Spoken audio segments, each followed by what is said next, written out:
ఆకాశమాయన ఆకాశనము భూలోకమే పాదపీఠము ఆకాశమాయన ఆకాశనము భూలోకమే పాదపీఠము సూర్య చంద్ర ఖగోళములు ఆయన సృష్టి సూర్య చంద్ర ఖగోళములు ఆయన సృష్టి నిన్ను నన్ను ఆదరి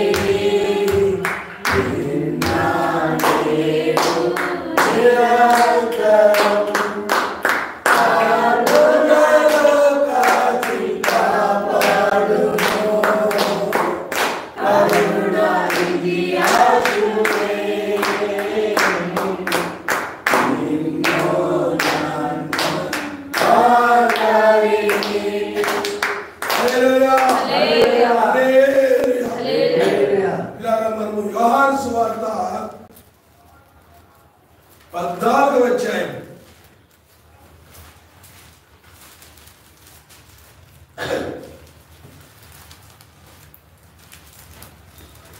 21వ వచనం మనం చదువుకుందాం. నా ఆజ్ఞలను అంగీకరించి వాటిని గైకొనువాడే నన్ను ప్రేమించువాడు నా తండ్రి వలన ప్రేమింపబడును నేను వారిని ప్రేమించి వారికి నన్ను కనబరుచుకుందనని చెప్పాను. చూడండి, ఆయన కనబరుచుకుంటాడు. ఎవరు కనబరుచుకుంటాడంటే ఏమండి, ఆయనను ఏమండి ఆయన ఆజ్ఞను లేకపోతే ఆయన్ని ఎవరైతే ప్రేమిస్తూ ఉంటారో వారికి ఆయన కనబరుచుకుంటాడు.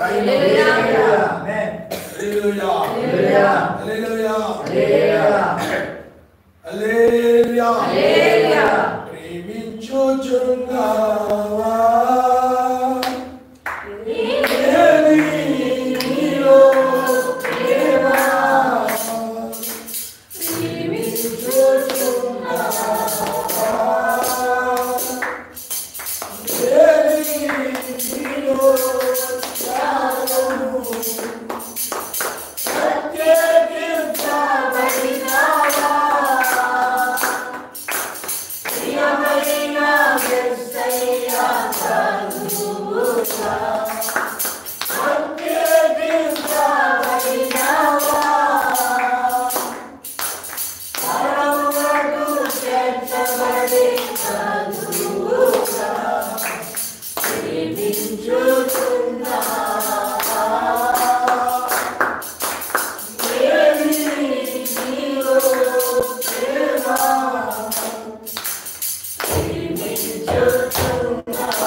కాబట్టి ప్రేమ అంటే ఆయన ఆజ్ఞల ప్రకారం నడిచే ప్రేమ. మనము ఇంచుమించు వారం రోజులు మళ్ళీ మధ్యలో గ్యాప్ వచ్చింది, ఒక 2 రోజులు గ్యాప్ వచ్చింది. మళ్ళా ఈ రోజు ఆయన కృపను బట్టి ఆయన సన్నిధిలో మనము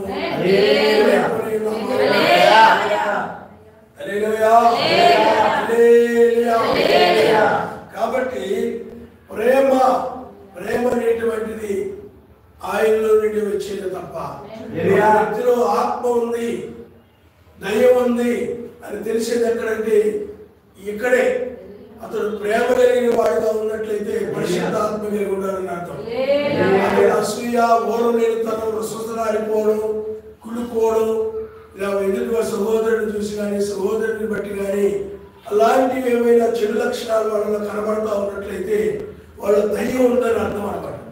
అందుకని పరిశుద్ధాత్మ కూడా మేలు చేసి కీడును జయించాలని చూస్తుంది. ఎవరి కీడు చేసేదో జయించాలని, అసూయపడేదో జయించాలని, ద్వేషించేదో జయించాలని ఆ యొక్క పరిశుద్ధాత్మ చేయదు. కాబట్టి ఒక వ్యక్తిలో ప్రేమ ఉన్నట్లయితే, ఒక వ్యక్తిలో ప్రేమ ఉన్నట్లయితే ఆ వ్యక్తి తెలిసిపోతాడు. మంచి హృదయం, చెడ్డ హృదయం అని రెండు ఉంటాయి.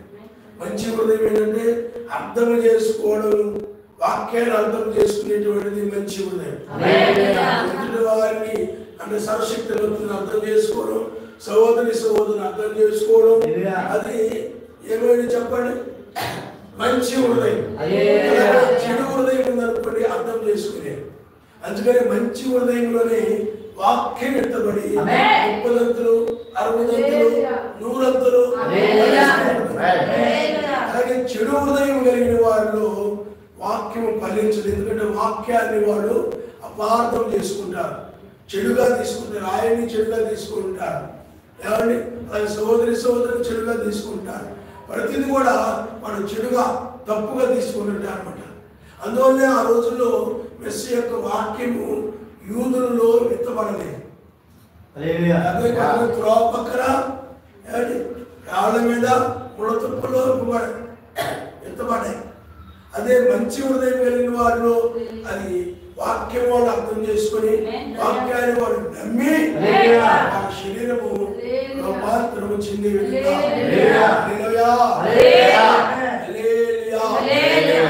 ప్రేమ అనేటువంటిది అదేదో 1000 పాలనకి వెళ్ళాక కాదు, కానీ ఇక్కడే ప్రేమ కలిగిన జీవితం జీవించిన వారి శరీరం మారుతుంది. మనం శరీరం మారే సమయంలో ఉన్నాం, బోరధ్వని యొక్క కాలంలో ఉన్నాం, తెల్లవారుజాములో ఉన్నాం. కాబట్టి ఈ తెల్లవారుజామునే ఆ శరీరాలు మారుతాయని బైబిల్ చెప్తుంది. కాబట్టి అందువల్ల మనము ఈ శరీరం మార్చబడము అంటే అది ఒక ప్రేమ ద్వారానే తప్ప, ప్రేమ ప్రార్థన ద్వారానే తప్ప మరి ఏ విధంగా కూడా శరీరం మార్చబడదు. అందుకనే ఇలా ఈ లోకంలో మనుషులు అసూయ ద్వారా, గర్వం ద్వారా, లోకాశల ద్వారా, లేకపోతే కలహముల ద్వారా, లేకపోతే ఈ లోకంలో గర్వము ద్వారా, రాజకీయ పలుకుబడి ద్వారా, వాటి ద్వారా, వీటి ద్వారా లోకాన్ని ఎంతో సంపాదించుకొని గొప్పవాడు కావచ్చు ఈ లోకంలో. కానీ మరి ప్రేమ ద్వారా మాత్రమే శాశ్వతమైన ప్రేమ ద్వారా మాత్రమే నిత్యమైన దాన్ని పొందుకుంటారు.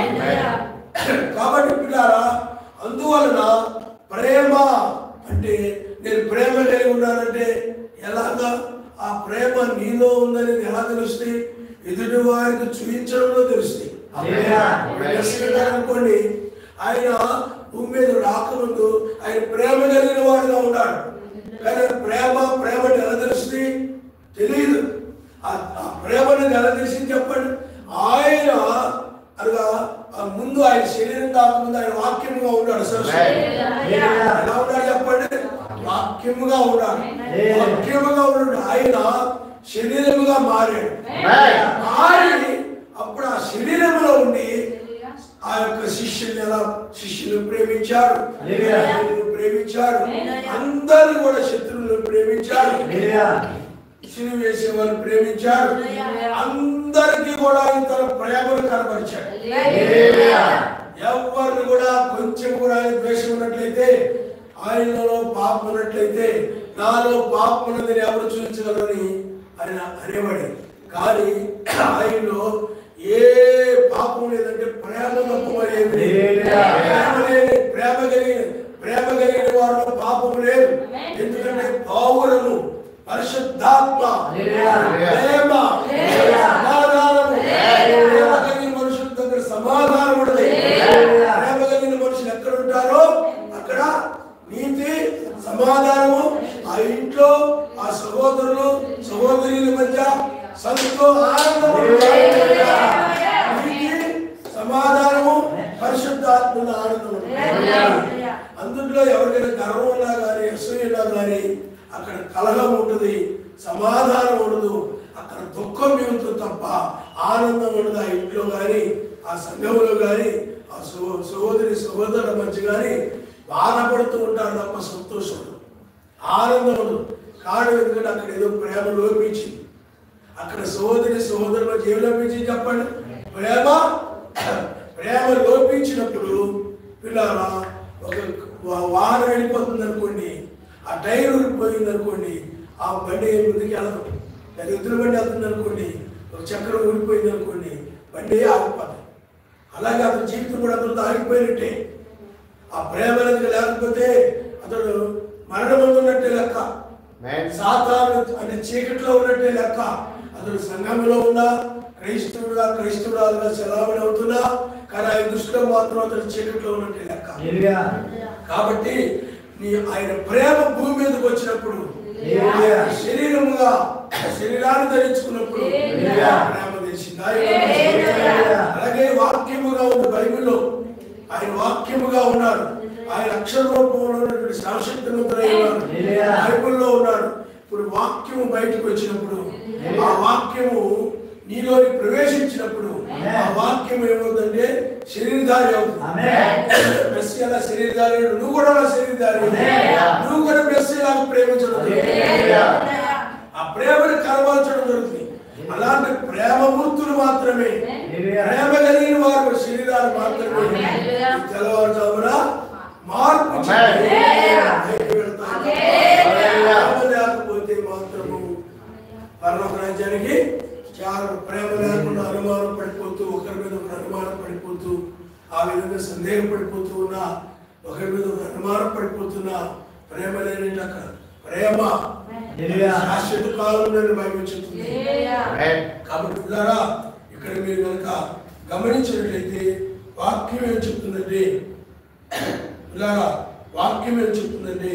ఆయన ఆజ్ఞలను అంగీకరించి, అంటే ఆయన వాక్యాన్ని అంగీకరించి ఆమెను చెప్పి నిజమే ఒప్పుకోవడమే అంగీకరించి పెడతారు. చాలా నిజమే.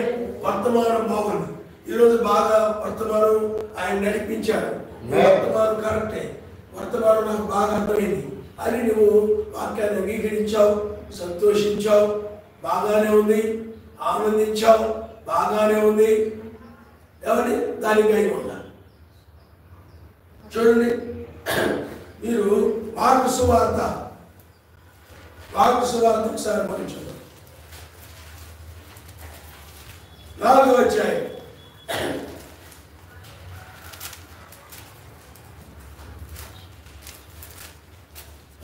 మార్కు సువార్త 4వ అధ్యాయం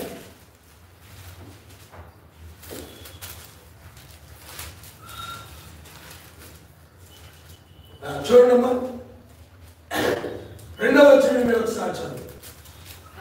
ఆయన ఉపమాన రీతిగా చాలా సంగతులు వారికి బోధించు తన బోధలో వారితో ఇట్లనెను, వినుడి, ఇదిగో విత్తువాడు విత్తుటకు బయలువెళ్ళెను, వాడు విత్తుచుండగా కొన్ని విత్తలు త్రోవ పక్కన పడెను, పక్షులు వచ్చి వాటిని మృంగివేసెను. కొన్ని చాలా మన్నులేని రాతి నేలను పడెను. అక్కడ మన్ను లోతుగా ఉన్నదందున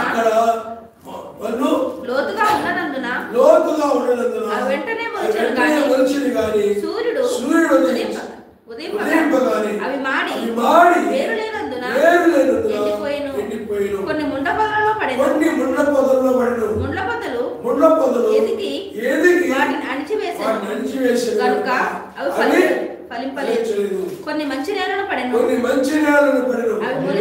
అవి మొలిచి పెరిగి పైరై 30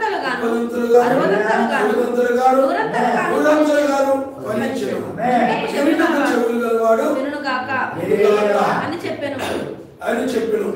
ఆయన ఒంటరిగా ఉన్నప్పుడు 12 మంది శిష్యులు ఆయనతో కూడా ఆయన చుట్టూ ఉండిన వారు ఉపమాన భావాన్ని ఆయన అడిగారు. అందుకు ఆయన సర్వశక్తిమంతుని రాజ్య మర్మము తెలుసుకొనుట మీకు అనుగ్రహింపబడి ఉన్నది. కానీ కానీ వెలుపల నుండి ఒకవేళ సర్వశక్తిమంతుని వైపు తిరిగి పాప క్షమాపణ పొందుదురని వారు చూచుటకైతే చూచియు కనుగొనకను వినుటకైతే వినియు గ్రహింపకుండును నుండుటకు అన్నియు కుమార రీతిగా వారికి బోధించబడుచున్నవని వారితో చెప్పాను. మరియు ఈ ఉపమానము మీకు తెలియలేదా? అలాగైతే ఉపమానములన్నయు మీకు ఎలాగో తెలియదు. విత్తువాడు వాక్యం విత్తుచున్నాడు. ప్రక్కన నుండి వారెవరనగా వాక్యము వారిలో విత్తబడును గాని వారు వినిన వెంటనే అంగీకరిస్తారు గాని వెంటనే సాతాను వచ్చి వినిన వెంటనే వారిలో విత్తబడిన వాక్యాన్ని ఎత్తుకొని పోతారు.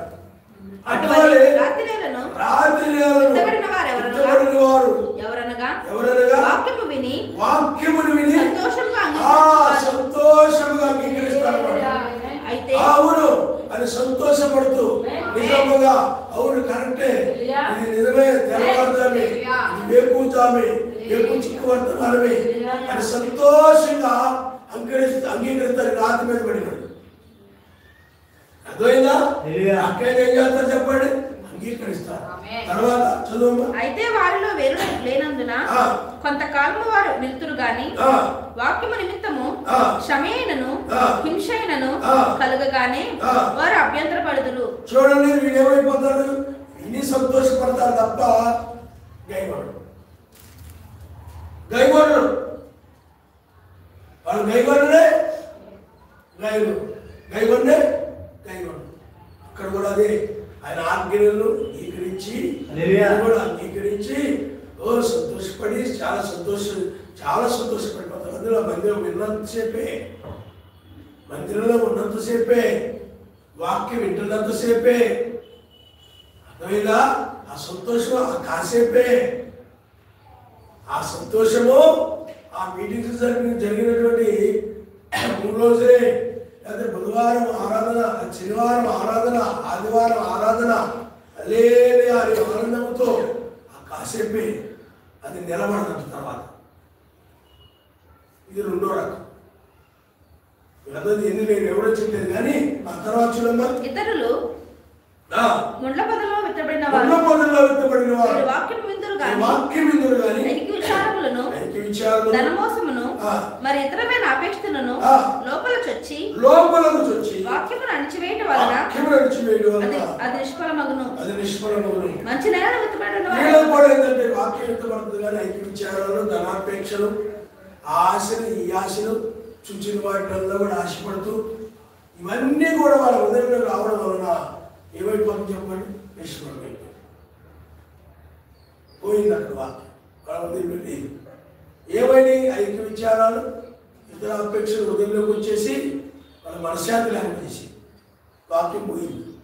తర్వాత చూడండి, మంచి నేల విత్తబడిన వారు వాక్యము విని దానిని అంగీకరించి 100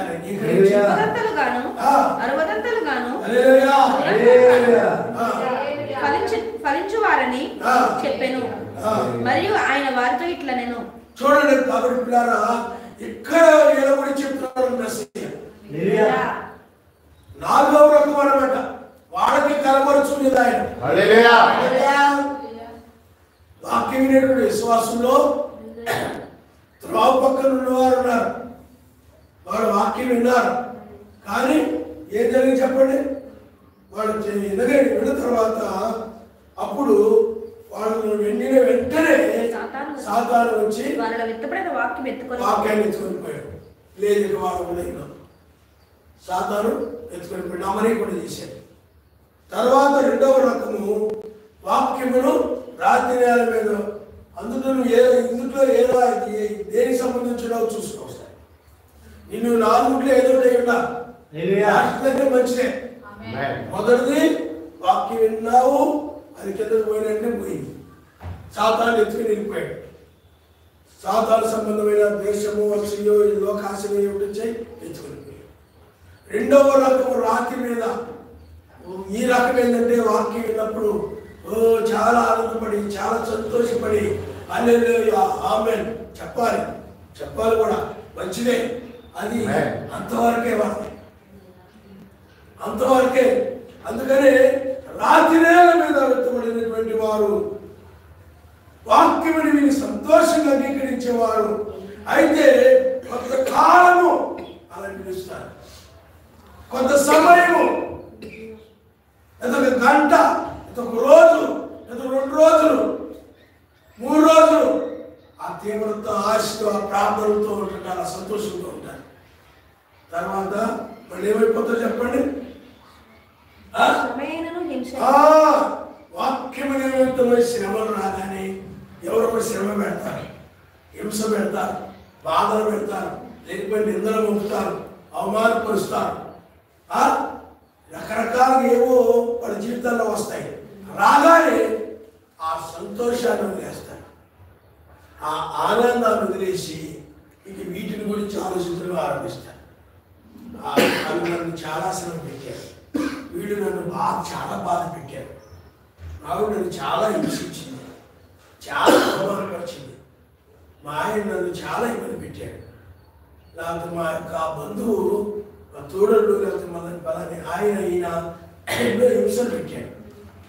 వీటిని గురించి ఆలోచిస్తుంటారు. శ్రమల గురించి, హింసల గురించి, బాధల గురించి, నిద్రపోకుండా రాత్రులు కూడా, ఎవరి పక్కన కూడా నిద్రపోనియకుండా, ఇంట్లో వాళ్ళు కూడా నిద్రపోనియకుండా, ఆ హింస, బాధ, ఆ శ్రమలని బట్టి ఆనందం లేకుండా ఇంట్లో వాళ్ళని తిడుతూనో, బయట వాళ్ళని తిడుతూనో, అరుస్తూనో, పిచ్చి పిచ్చి కేకలేస్తూనో, ఆళ్ళ మీద ఏళ్ళ మీద ఆళ్ళ మీద పడి ఏడవడం. ఎప్పుడు చూసి ఆళ్ళు అంటాడు, వీళ్ళు అంటాడు, వాళ్ళు అంటాడు, వీళ్ళు నిజంగా భక్తి కలిగిన కాదు. నేను ఒక చిన్న స్టోరీ విన్నాను అనమాట.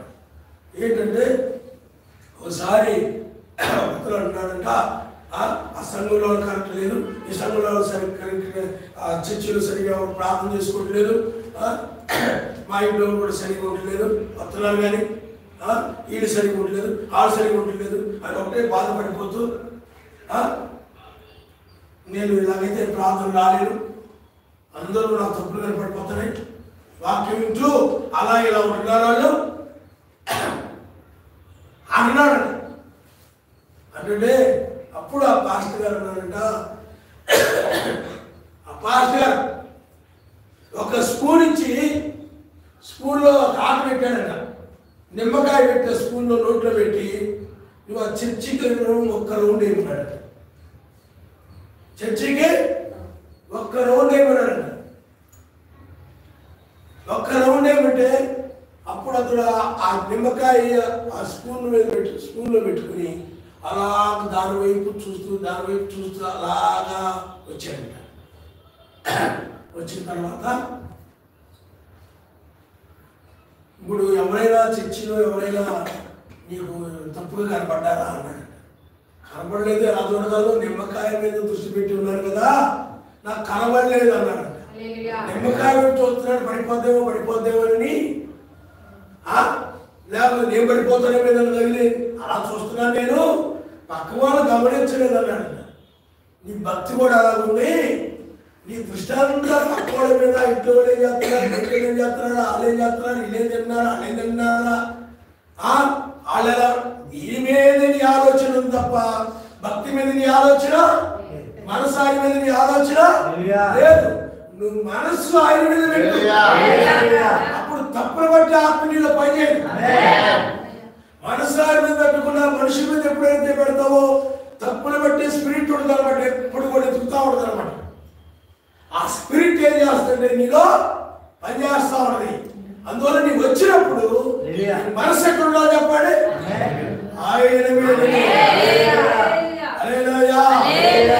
సహోదరి ఆ మనసు ఆయన మీద ఉంచుకున్నాడని చెప్పి అలా ఉంచి ఎవరు పిలిగినా మనసు ఆయన మీద ఉంచుకున్నాడు. పాస్టర్ గారు ఏం చెప్పారు, నేను చేయను, పాస్టర్ గారు మనసు అలా ఉంచుకున్నాడు. అలా ఉండమని కాదు, నువ్వు స్తుతిస్తున్నా, ఏ పని చేస్తున్నా మనసులో ఆయన ఉండి ఆయన్ని పెట్టుకుని ఆయన్ని తలంచుకుంటూ ఆయన జ్ఞాపకం చేస్తూ ఆయన తలంపులతో ఆయన కనపరుస్తూ మహిమపరుస్తూ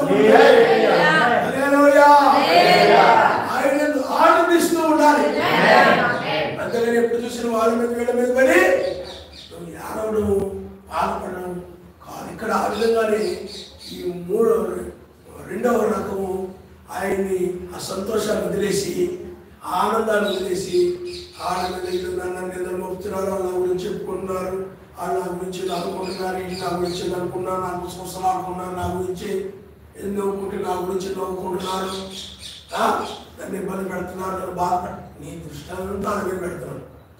నువ్వు మధ్యాహ్నానికి వచ్చినా, ఇంటి దగ్గర ఉన్నా, ఎక్కడికి వచ్చినా, ఇంటి దగ్గర కూర్చున్నా, నీ ఆలోచన అంతా వాళ్ళ శ్రమలు పెడుతున్నారు, వాళ్ళ బాధలు పెడుతున్నారు. సరిగ్గా ప్రార్థన చేసుకుంటే ఈ సరిగ్గా ప్రార్థన చేసుకోవట్లేదు, ఆడు సరిగ్గా లేరు, వీళ్ళు సరిగ్గా లేరు. ఇదే ఇప్పుడు ఇలాంటి తలంపులతో ఉంటే ఆ తప్పుడు పడుతూ ఈ తప్పుడు పడుతూ బైబిల్ ఏముంది?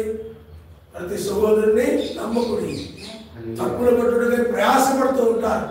ఏదైనా పని చేస్తుంటే తప్పులు పడుతుంటారు, లేదా ఇక్కడ బయట తప్పులు పడుతుండొచ్చు. పని చేస్తుంటే తప్పులు పడి, ఖాళీ కూర్చుంటే తప్పులు పడరు, ఖాళీ కూర్చున్నా కూడా తప్పు పడుతుంటారు. ప్రార్థన చేసుకున్నా ఏదో తప్పు పడుతుంది, ఏదో పని చేస్తుంటే ఏదో తప్పులు పడుతూ ఉంటారు.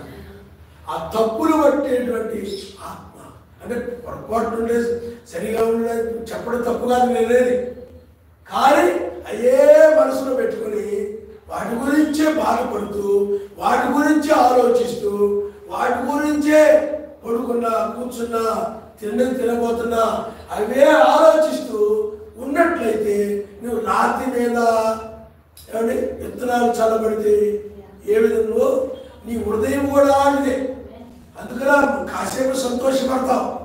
అప్పుడు ఆ శ్రమలు ఈ శ్రమలు అవి అని గుర్తు తెచ్చుకొని బాధపడుతూ ఆ సంతోషానికి ఏమైపోతావు? నువ్వు దూరం అయిపోతున్నావు అనమాట. అందువల్ల నువ్వు ఇలాంటి పరిస్థితులు ఎవరైతే ఉన్నారో వాళ్ళు రాతి మీద విత్తనాలు చల్లబడి శ్రమ అయినను హింస అయినను కలుగుగానే ఎవరైనా వాళ్ళు బాధ పెట్టినప్పుడు, లేదా ఎవరైనా హింస కలిగినప్పుడు, శ్రమ కలిగినప్పుడు, లేకపోతే ఏమైనా వాక్యం కోసం నిలబడితే శోధనలు రావచ్చు, నిందలు రావచ్చు, అవమానాలు రావచ్చు. ఆ వాటన్నిటిని పట్టుకుని వాటి గురించి ఆలోచిస్తూ ఎవరు తప్పులు పెట్టుకుని కావచ్చు, లేకపోతే ఏమైనా శ్రమలు ఏముంది పెట్టుకొని ఆ వాక్యం విని ఆ సంతోషం ఉందే అది పోగొట్టుకుంటారు.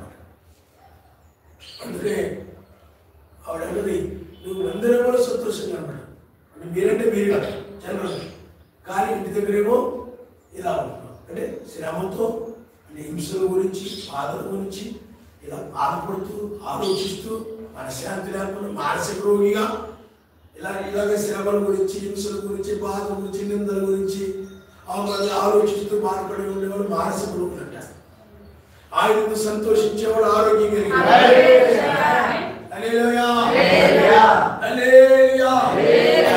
మానసిక రోగం అంటారు. ఎప్పుడు కుంగిపోయి ఉంటారు అన్నమాట, ఎప్పుడు ఏడు మొక్క వేసుకొని ఉంటారు అన్నమాట. మానసిక ఆయన సంతోషం ఉండదు. ఆయన కలుసుకోబోతున్నాడు, శాశ్వతమైన దాన్ని పొందుకున్నాడు. ఇప్పుడు ఆయన వచ్చాడు, ఆయనే కలుసుకోబోతున్నాడు. ఏమతడు పట్టం అయ్యే వాటిని బట్టి ఏమి సంతోషించడు. నన్ను ఆడు బాధ పెట్టాడు, నన్ను ఎలా అన్నా, ఆడు ఎలా అన్నా, ఆడు సరిగలే, ఈడు సరిగలే, ఆడు సరిగలే, ఈడు సరిగలే అని అవి హృదయంలో పెట్టుకొని కుళ్ళిపోతూ ఏమండి కుళ్ళిపోతూ ఆ చెట్టు ఎలా కుళ్ళిపోతుందో పురుగు బట్టి అతని హృదయం అంతా కూడా పురుగులతో నిండిపోయి కుళ్ళిపోతా ఉంటుంది అనమాట. అది మంచి నేలని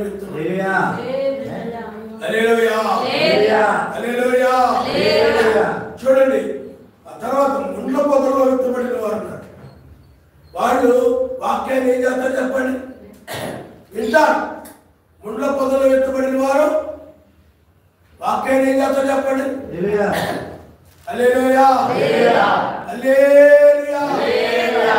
వాక్యము వాళ్ళు విని 4 రకాల మనుషులు ఏదో ఒకటి అయ్యి ఉండాలి. నీకు అర్థమైపోద్ది ఈ పరిస్థితి. ఈ వర్తమానం విన్నప్పుడు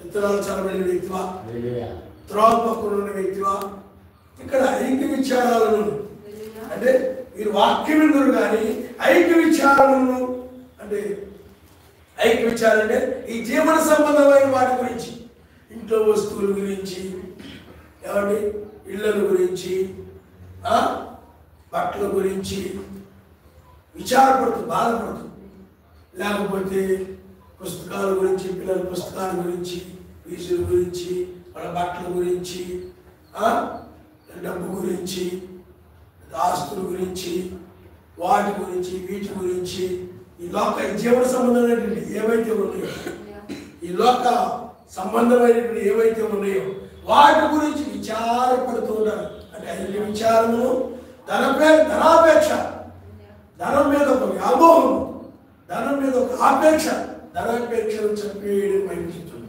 ఆ ఆపేక్ష హృదయంలోనికి చొచ్చి వాక్యాన్ని చేస్తున్న ఈ ఆనందాన్ని అడిచేస్తాయి.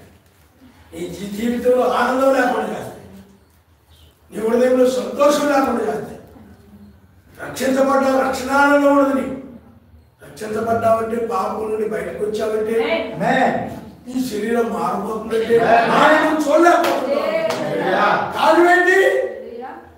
ఈ విచారాలు అనేటువంటి ఐక్య విచారాలు అనేవి, ఈ జీవన సంబంధ విచారాలు అనేవి, ధన వ్యామోహం అనేటువంటిది, ఆ ధనాల గురించి ఆలోచిస్తూ, ఈ జీవన సంబంధం వాటి గురించి ఆలోచిస్తూ ఉండడం వల్ల అదే పని అవే గుర్తుకొస్తాయి, అవే జ్ఞాపకం వస్తూ ఉంటాయి. అప్పుడు ఈ ఆనందం ఏమో చెప్పండి, దూరం అయిపోతుంది. అప్పుడు నువ్వు ఫలించలేవు, ఆయన చేయాల్సింది చేయలేవు. ఎందుకంటే ఫలించడం అంటే ఆయన చెప్పినవి చేయడమే. కాబట్టి పిల్లారా, ఈ విధమైనటువంటి పరిస్థితి నువ్వు కనుగొన్నట్లయితే, ఈ విధంగా నువ్వు ఉన్నట్లయితే, ఈ విధమైన పరిస్థితుల్లో నువ్వు ఉన్నట్లయితే, నువ్వు ఎక్కడున్నాడు చెప్పండి? ప్రమాదంలో ఉన్నట్లే. హృదయ నిందాన్ని ఈ హృదయ నిందాన్ని బట్టి హృదయంలో ఆ రక్షణానందం జరుపుకోండి,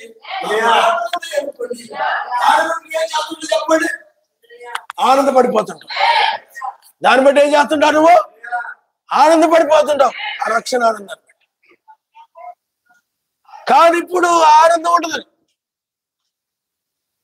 నీ నోరు నిందాను కాబట్టి ఎవరి దగ్గర కనబడినా కానీ మెసేజ్ గురించి మాట్లాడకుండా వాళ్ళ గురించి వీళ్ళ గురించే మాట్లాడతావు. ఎప్పుడు చూసి ఆయన సువారు చేయవు, నీ మీద నిందలు మోపిన వాళ్ళ గురించి సువారు చేస్తుంటావు, నేను అవమానపరిచిన వాళ్ళ గురించి సువారు చేస్తుంటావు, నేను శ్రమలో పెట్టినటువంటి వాళ్ళ గురించి సువారు చేస్తుంటావు. అంటే వాళ్ళ గురించే మాట్లాడుతుంటావు. ఈ మూడు రకాల నోరు తెచ్చారనుకో, నన్ను అలా శ్రమ పెట్టారు, నన్ను ఇలా బాధ పెట్టారు, నన్ను అలా అన్నారు, నేను ఎలా అన్నారు, అన్నారు, ఎలా అన్నారు, అలా తిట్టారు, ఇలా కొట్టారు, అలా చంపారు, ఇలా. ఇది వాళ్ళ గురించి, ఈ హింసించిన వారి గురించి వార్త అర్థమైందా? నీ సహోదరుడైనా కావచ్చు, సహోదరుడైనా కావచ్చు, నేను ఎవరైతే హింస పెట్టా లేకపోతే శ్రమ పెట్టారో, ఎవరు పొరుగువారు, నేను అందరి గురించి చెప్తున్నాను అనమాట. మీ బంధువుల్లో నుండి రావచ్చు మీకు హింసలు, శ్రమలు రావచ్చు. అందుకని అందరి గురించి చెప్పాను. సమాజంలో ఎవరి గురించి అయినా రావచ్చు, అన్న గురించి రావచ్చు, తమ్ముడి ద్వారా రావచ్చు, ఏమండి ఎవరి ద్వారా రావచ్చు. కానీ నువ్వేం మాట్లాడుతుంటావు అప్పుడు? ఇవన్నీ ఆ రక్షణానందాన్ని ఏం చేసి చెప్పండి, హృదయంలో కమ్మేసి, రక్షణానందం లేకుండా నీ జీవితంలో రక్షించబడ్డామన్న సంతోషం లేకుండా, రక్షించబడ్డామన్నటువంటి ఆనందం లేకుండా, ఏమంటే నీ పాపాలు క్షమించబడ్డాయి, ఇతరుల పాపాలు నేను క్షమించినందువల్ల నా పాపాలు కూడా క్షమించబడ్డాయనే ఆనందం. నీకు ఎప్పుడు ఆనందం కలుగుతుందంటే, నీ జీవితంలో ఎవరైనా నీ హింసించినప్పుడు, శ్రమ పెట్టినప్పుడు, బాధ పెట్టినప్పుడు, నాయనా వాళ్ళని క్షమించయా, వాళ్ళు నరకానికి వెళ్లకుండా పరలోకి వచ్చేలాగా సాయం చేయి అని ఎప్పుడైతే నువ్వు ప్రార్థన చేసావో, అప్పుడు నీవు కూడా నిన్ను క్షమించి నేను కూడా పరలోకం చేస్తావు.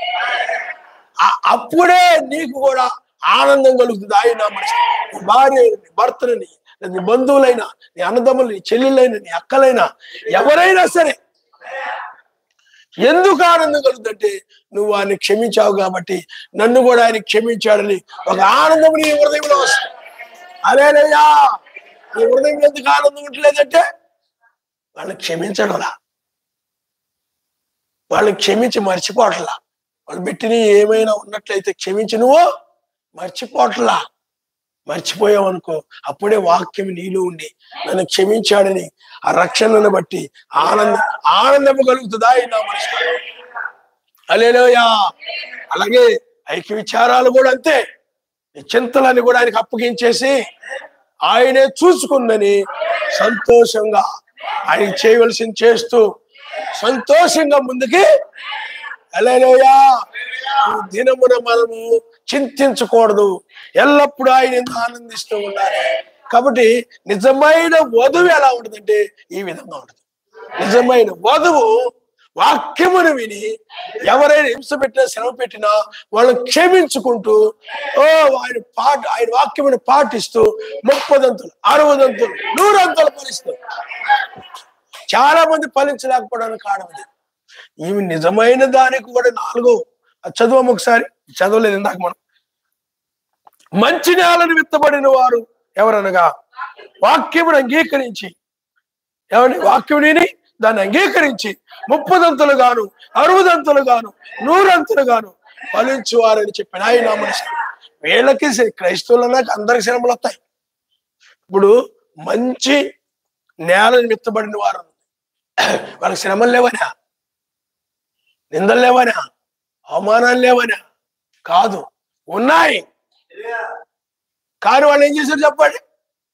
క్షమించడము, చింతలు ఏమన్నా ఆయనకు అప్పగించేయడం, క్షమించి ఆయనకు అప్పగించేయడం, ఐక్య విచారాలు ఏమన్నా లోక సంబంధమైన అవసరాలను ఏదన్నా కూడా ఆయనకు అప్పగించేసి నా రాజ్యం నా నీతిని మొదటగా వెతికితే నేను ఇస్తానని ఆయన చెప్పాడు. కాబట్టి నేను ఆయన రాజ్యాన్ని నీతిని నేను మొదటగా వెతుకుతున్నాను, ఆయనే చూసుకుంటాడని.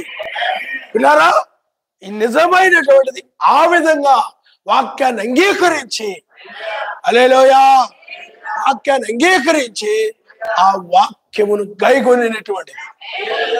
వీళ్ళు గైకొనలేకపోయారు, ఐక్య విచారాలను పాటించలేకపోయారు, ఫలించరా. ఏమండి, ఈ జీవన సంబంధ విచారాల వల్ల ఏ విధంగా తిందమా, ఏ విధంగా ఏమి ధరించుకుందామనే ఆలోచనల వల్ల, ఏమండి, శ్రమలు కష్టాలు, మరి మెస్సీ ఉన్నాడు, శ్రమలు హింసలు ఆయనకు వచ్చాయి. నీలా మాట్లాడా,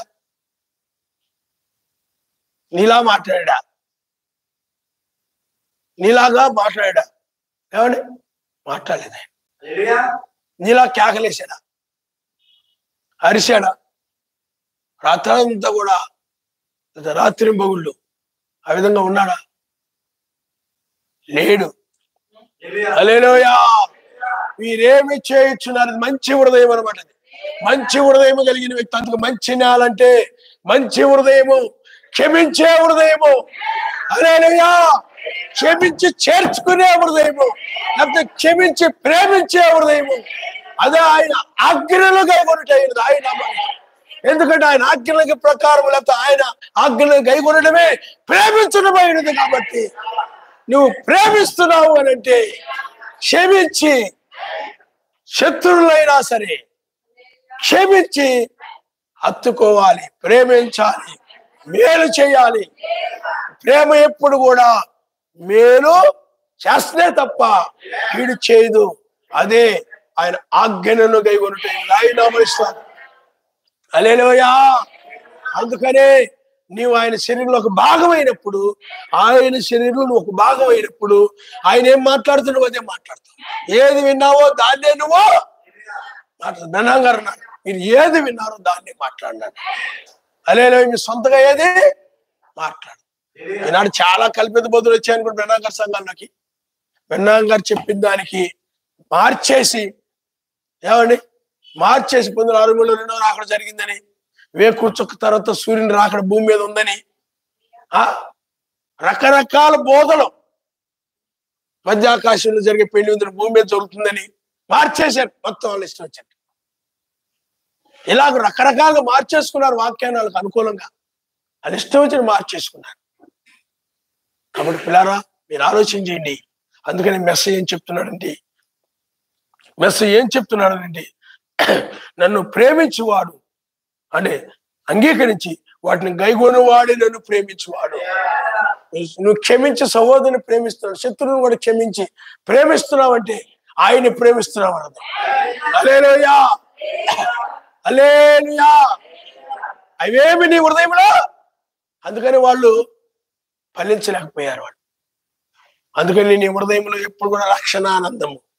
ఓ నా ఇంటికి నేను వెళుతున్నానని ఆనందం, శాశ్వత గృహానికి వెళుతున్నాను ఆనందం, ఓ ఇవన్నీ కూడా విడిచిపెడుతున్నందుకు సంతోషము. హల్లెలూయా. ఇవి తాత్కాలికమైనవే. ఈ భూమిని విడిచిపెడుతున్నందుకు బాధ కాదు.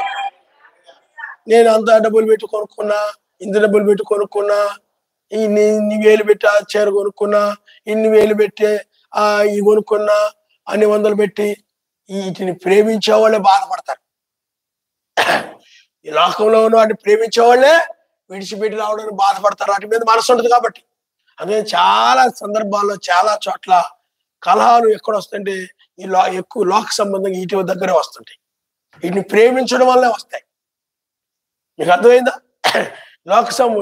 భూ సంబంధం వాటి మీద మనసు పెట్టుకున్నప్పుడే వాటి కోసం కలహాలు వస్తుంటాయి. వాటి మీద మనసు ఉన్నప్పుడు మనకు విభేదాలు రావు. వాటి మీద మనసు ఉన్నప్పుడు కలహాలు రావు. అందుకని చాలా చోట్ల పిల్లారా వస్తువుల గురించి, ఇంట్లో సామాన్ల గురించి, బట్టల గురించి, చెప్పుల గురించి, లేకపోతే డబ్బు గురించి, ఈ రకరకాలుగా ఇళ్ళ గురించి, లేకపోతే బండ్ల గురించి, కార్ల గురించి, వీటన్నిటి గురించి కూడా వివాదాలు పెట్టుకుంటా ఉంటారు. సమాధానం లేకుండా ఉంటుంటారు. కాబట్టి పిల్లారా మనం వీటిని ప్రేమించటం లేదు. ఆయన నామస్తారు. హల్లెలూయా, హల్లెలూయా. కాబట్టి పిల్లారా మీరు ఆలోచన చేయండి. అందుకని మనం ఏదైనా కూడా ఆయన కోసం చేసేటప్పుడు సంతోషంగా మనం చేస్తుంటాం. అందుకని ఆది సమాజం ఏం చేసింది చెప్పండి? సంతోషంగా చేసింది అనమాట. వాటిని ప్రేమించట్లేదు కాబట్టి కలిగి ఉన్నటువంటి స్థిర చర ఆస్తులు నమ్మి వాళ్ళు సంతోషముగా శాశ్వతమైనది ఉన్నదని చెప్పి వాళ్ళు దీనిని ప్రేమించట్లేదు కాబట్టి సంతోషముగా వాళ్ళు చేశారు. ఆయన నామస్తారు. అదే ప్రేమించారనుకోండి, ఏమండి ఇంట్లో ఎవరైనా చేస్తా ఉంటే చదువుతారు, గొడుగుతారు. ఎందుకు అలా చేయడం, ఎందుకు ఇలా చేయడం, అందుకే ఇలాగే అలా చేస్తే ఉపయోగం ఏంటి, ఇలా చేస్తే ఉపయోగం ఏంటి, మనం అలా తింటే మన కడుపు నిండిద్ది కానీ ఏమండి అనుకుంటుంటారు. కానీ పిల్లారా చూడండి, మనము ఆయన రాజ్యమును మనం ప్రేమిస్తున్నాము. లోకంలో వాటిని ప్రేమించట్లేదు అనేది రుజువు ఏంటి చెప్పండి? సంతోషంగా ఏదైనా ఆయన కోసం చేయడం, ప్రార్థన, పరిచర్య, క్షమించడం. సంతోషంగా క్షమించు. ఏమండి క్షమించడానికి కూడా బాధపడిపోతుంటారు. ఏమండి అంతేనా? క్షమించడానికి కూడా ఏమైపోతుంటే చెప్పండి. నువ్వు క్షమించకపోతే హృదయంలో నెమ్మది. పరిశుద్ధాత్ముడు ఉండడు. పరిశుద్ధాత్ముడు ఈ ముగ్గురులో లేడు. పరిశుద్ధాత్మ లేకపోతే పని పడదు. పరిశుద్ధాత్మ వెళ్ళిపోతాడు. నువ్వు క్షమించినప్పుడే ప్రతి విషయంలో కూడా ఎప్పుడు కూడా క్షమించుకుంటే, ఎన్నిసార్లు క్షమించాలంటే ఒకసారి 2 సార్లు, పదే ఇదే పనా? నువ్వు తప్పులు చేయడం నేను క్షమించడం, నువ్వు తప్పులు చేయడం నేను క్షమించడం. ఏమండి క్షమించడమే. హల్లెలూయా. 70 మార్లైనా ఎన్ని మార్లైనా నువ్వేం చేయాలి చెప్పండి? మరి నేను క్షమించట్లేదు ఆయన. నువ్వు రోజు కరెక్ట్గా ఉన్నావు, రోజు నాయన క్షమించను అంటున్నావా? మరి నిన్ను ఆయన క్షమిస్తున్నాడు కదా. మరి నీ విషయంలో కూడా అలాగుంటే మరి నీ పరిస్థితి ఏంటి? హల్లెలూయా. కాబట్టి అది ప్రేమ. చూడండి, మన పాపములు క్షమించాడు, అది ఆయన ప్రేమ కనపరిచాడు. హల్లెలూయా. నీ యొక్క దోషాలు నువ్వు పుట్టుకతో పరిశుద్ధుడివేం కాదు. నీ జీవితం పరిశుద్ధమైంది కాదు. ఎన్నో విరోధాలు, ఎన్నో కలహాలు, ఎన్నో గొడవలు. నీ జీవితం అంతా కోపము, కక్ష, పగ, దురాలోచనలు, అపార్థం చేసుకోవడం, తప్పుగా తీసుకొని గొడవ పెట్టుకోవడం, వాళ్ళు మంచిగా ఉన్న తప్పుగా అర్థం చేసుకొని గొడవలు పెట్టుకోవడం, ఎన్నో నీ పుట్టుకలో నీ జీవితంలో ఉండొచ్చు. నిన్ను ఆయన క్షమించాడు. ప్రేమించి క్షమించి ఆయన ప్రేమిస్తూ ఉన్నాడు. కాబట్టి నువ్వు కూడా ఆయన ఆజ్ఞగా ఉండడం అంటే ప్రేమించడమే. క్షమించి సమాధానంగా ఉండడమే. ఆయన నిన్ను క్షమించి నీతో సమాధానంగా ఉంటున్నాడు. కాబట్టి సర్వశక్తిమంతుడు నీ దోషములు క్షమించి నువ్వు ఒప్పుకున్నప్పుడు ఆయన సమాధానంగా నీకు ఆయనకు మధ్య విరోధం పోయి ఎప్పుడైతే నువ్వు ఒప్పుకున్నావో ఆయన ఆనందిస్తూ ఉంటాడు. కాబట్టి నీవు కూడా ఆ విధంగా సహోదరులతో ఏమండి ఒప్పుకొని ఆయన క్షమించి సంతోషించి నువ్వు కూడా క్షమించి సంతోషపడుతుంటావు. నా సహోదరుడికి పాపములు క్షమించాను, నా సహోదరుడు దాని నుండి పాపం నుండి విమోచించబడ్డాడు, క్షమించబడ్డాడు. ఎందుకంటే అది విశ్వాసంతో కూడింది. ఆయన మనిషి నీ విశ్వాసం ద్వారా ఆయన క్షమిస్తాడు. ఆయన నమ్మకంతో చేయాలి. హల్లెలూయా. అంగీకరించి ఎప్పుడైతే నువ్వు అలా చేశావో అప్పుడు ఆయన ప్రేమించినట్లే. అందుకని ఈ ముగ్గురు క్షమించలేదు, ఈ ముగ్గురు ఆయన వాక్యాన్ని గైకొనలేదు. అందుకని క్షమించలేదు కాబట్టి ప్రేమించలేదు. క్షమించకుండా మనసులో పెట్టుకొని ఉన్నారు కాబట్టి మనసులో పెట్టుకొని ఉన్నారు కాబట్టే వాళ్ళు ఫలించలేదు. ఆత్మీయంగా ఏమి లేదు చెప్పండి, క్రియలు లేవు. అందుకని నరుని కోపము నీతిని నెరవేర్చదాను. నరుని కోపము కాబట్టి ఈ శరీరం మారాలంటే ఇలాంటి ప్రేమ. నీ శరీరం మారడం కోసం, ఎందుకంటే ఆయన క్షమిస్తేనే నీ శరీరం మారుతుంది. ఆయన క్షమిస్తేనే. చూడండి లూకాసు వార్త లేకపోతే మార్క్స్ వార్త ఒకసారి చూడమ్మా. ఈ అధ్యాయంలోనే మెస్సీ ఒక మాట చెప్పాడు, దాన్ని మనం చూద్దాం.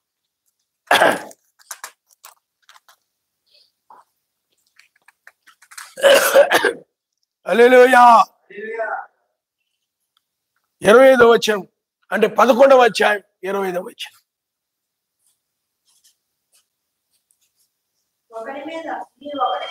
మీకు ఒకరి మీద విరోధమేమైనా కలిగి ఉండేలా మీరు నిలబడి ప్రార్థన చేయనప్పుడల్లా వాడిని క్షమించింది.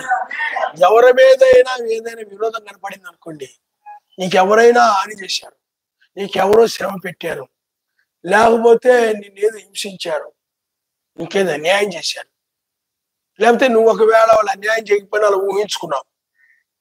ఏమండి మోసం చేయకపోయినా నన్ను మోసం చేశారు అనుకుంటున్నావు. లేకపోతే వాళ్ళు నీ కీడు చేయకపోయినా కీడు చేసావు అనుకుంటున్నావు. ఏమండి అనుకుంటున్నావు. మరి అటుంటప్పుడు నువ్వేం చేయాలి చెప్పండి? క్షమించమని ప్రార్థన చేయాలి. చదువమ్మా. మీ తండ్రి మీ పాపాలు క్షమిస్తాడు. నీ విరోధంగా ఉన్న వారిని క్షమించకపోతే నీ తండ్రి కూడా నీ పాపాలని క్షమించడు. నీ పాపాలు క్షమించబడాలంటే వెంటనే నువ్వేం చేయాలి చెప్పండి? వాళ్ళని క్షమించి నాయనని ప్రార్థన చేయనప్పుడల్లా వాళ్ళు క్షమించు, వాళ్ళ తప్పుని క్షమించి మర్చిపో, జ్ఞాపకం చేసుకోగా.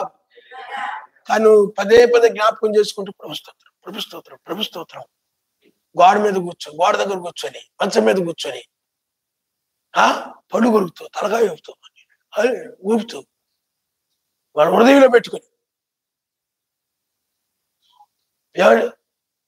ఆయన నీ పాపాలు క్షమించాలంటే నువ్వు క్షమించాలి. అందుకనే విరోధము లేని రాజ్యం అది. విరోధంగా ఏదైనా పెట్టుకొని నువ్వు వాళ్ళు క్షమించకుండా అలా ఉన్నట్లయితే కింద ఉండిపోతావు, శరీరం మారదు. నీలో ప్రేమ లేదు, నీలో ప్రేమ చచ్చిపోయింది.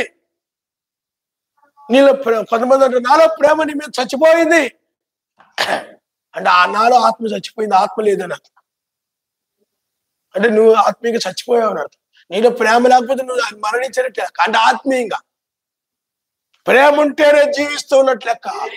నీలో ప్రేమ ఉన్నప్పుడే నువ్వు బ్రతికే ఉన్నట్లు. అందుకని నువ్వు మొదటి ప్రేమను విడిచితివి. మొదటి ప్రేమ, మొదటి క్షమించే గుణం. హల్లెలూయా. వెంటనే క్షమించేయాలి. అంతేగాని ఆ విరోధాన్ని 10 రోజులు, వారం రోజులు, కొన్ని రోజులు పెట్టుకుంటా ఉంటారు. నువ్వెంతకాలం ఆ విరోధం పెట్టుకుని ఉంటావు అంతకాలం గొడవ జరుగుతారు. ఎవరు తండ్రికి కొడుకులకి మధ్య, భార్యకి భర్తకి మధ్య క్షమించినంతకాలం గొడవ జరుగుతానే ఉండదు. తండ్రికి తల్లిదండ్రులకి పిల్లలకి మధ్య, ఏమండి ఇలా లేకపోతే అన్నకి తమ్ముడికి మధ్య, లేకపోతే అక్కకి చెల్లికి మధ్య ఇవి జరుగుతా ప్రతి ఇంట్లో, అలాగే సమాజంలో కూడా క్షమించకపోతే అవి జరుగుతూనే ఉంటాయి. విరోధంగా ఉంటూ ఉన్నారంటే అందులో ఎవరొకరు క్షమించలేదని అర్థం. ఎవరొకరు దాన్ని ఆ క్షమించనంత కాలము కూడా వాళ్ళు నీకు విరోధులుగానే కనపడుతుంటారు, శత్రువులుగానే కనపడుతుంటారు, నీకు హాని చేసేవాళ్ళుగానే కనపడుతుంటారు. ఎందుకంటే వాళ్ళ మీద నీకు ఆ ముద్ర అలా పడిపోయింది. వాళ్ళు ఎంత మంచిగా చేసినా నీకు చెడు అనిపిస్తుంది, నచ్చదే కాదు. ఎందుకని? విరోధ భావం పెట్టుకున్న వాళ్ళ మీద. మీకు అర్థమైందా? వాళ్ళు గొర్రె పిల్ల అనుకో, వాళ్ళు తోడేళ్ళని పెట్టుకున్నాం మనసులో. అది గొర్రె, ఆలోచనలో తోడేలు. ఇంకా గొర్రె ఏది చేసినా నీకు తోడేలా కనపడతాడు. మంచిగా చేసినా ఏదైనా మంచిగా ఏదైనా బయట నుండి తీసుకొచ్చినా ఎందుకో అది ప్రేమతో తెచ్చాడు అనుకోండి, ఏమంటారు? ఎందుకో మనసులో పెట్టుకొని పైకి తీసుకొచ్చి ఉపయోగం ఏంటి అంటావు అనమాట. ఎందుకని? విరోధ భావం బాలా. అతను మంచిగా చేసినా, మంచిగా ప్రేమించినా నువ్వు విరోధంగానే మాట్లాడుతుంటావు అనమాట, క్షమించలేదు కాబట్టి. మంచిగా చేసినా విరోధంగానే మాట్లాడుతుంటావు, విరోధంగానే అంటుంటావు. నీ ఇంట్లో వాళ్ళని, నీ తల్లిదండ్రులు కావచ్చు, నీ పిల్లలు కావచ్చు, నీ అత్తమామలు కావచ్చు, నీ భార్యను కావచ్చు, నీ భర్తను కావచ్చు, ఏది చేసినా నీ నోట సమాధానంగా మాటలు విరోధంగానే వచ్చేస్తుంది. కారణం ఎందుకు? నువ్వు క్షమించలేదు. నీ హృదయంలో చేదు పోలేదు.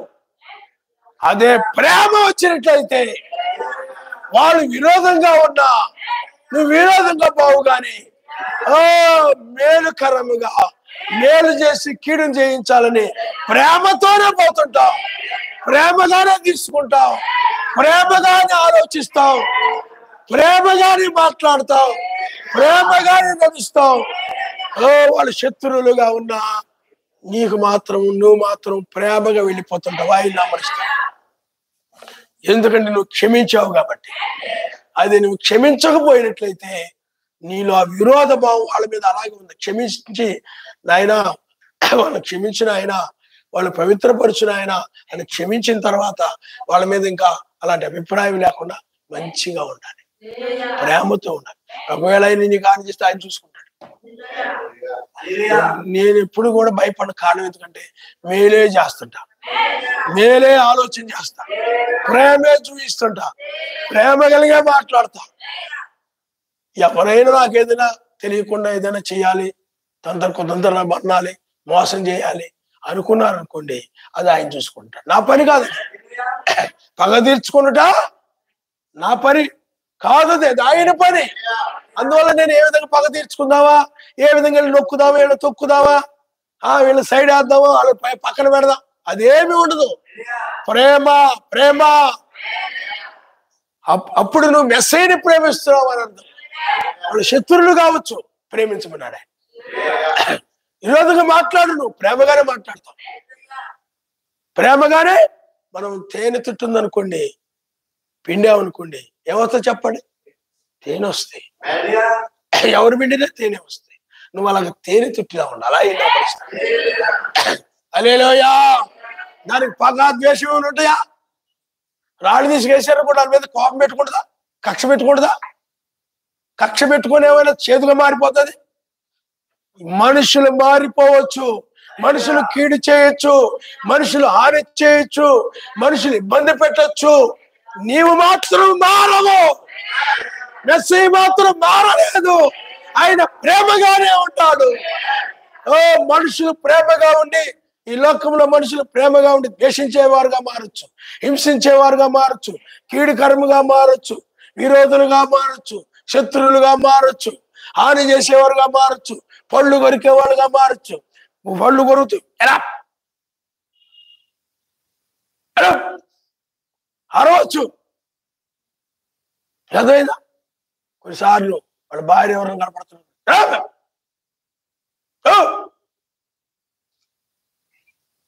మాట్లాడుతుంటారు. మనం గౌరవించాలి, ఈ శరీరంలో ఒక భాగం. హల్లెలూయా. హల్లెలూయా. కాబట్టి పిల్లారా, విరోధం ఎదుగుడు పెట్టుకుని ఆవిడ కనపడితే చాలు ఒక దిప్పుకోవడం, ఆడిపోవడం, ఏదో అంటాం. లోపల ఏం పెట్టుకున్నాడు చెప్పండి? విరోధ భావం. ఎందుకంటే చెడ్డోడు తెలిసిపోతాడు.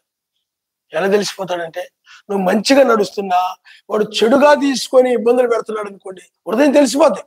అయ్యో, నేను మంచి చేయాలనుకుంటున్నాను, ప్రార్థించాలనుకుంటున్నాను, పరిచయం చేయాలనుకుంటున్నాను, నేను ఆరాధించాలనుకున్నాను, సహోదరుడు ప్రేమ కలిగి ఉండాలనుకున్నాను, ఈయనేమో చెడుగా తీసుకొని ఇంటినారు రకరకాల హింసలు పెడుతున్నాడు, మాట్లాడుతున్నాడు, అలా అంటున్నాడు, ఇలా అంటున్నాడు, ఇలా అన్నాడు.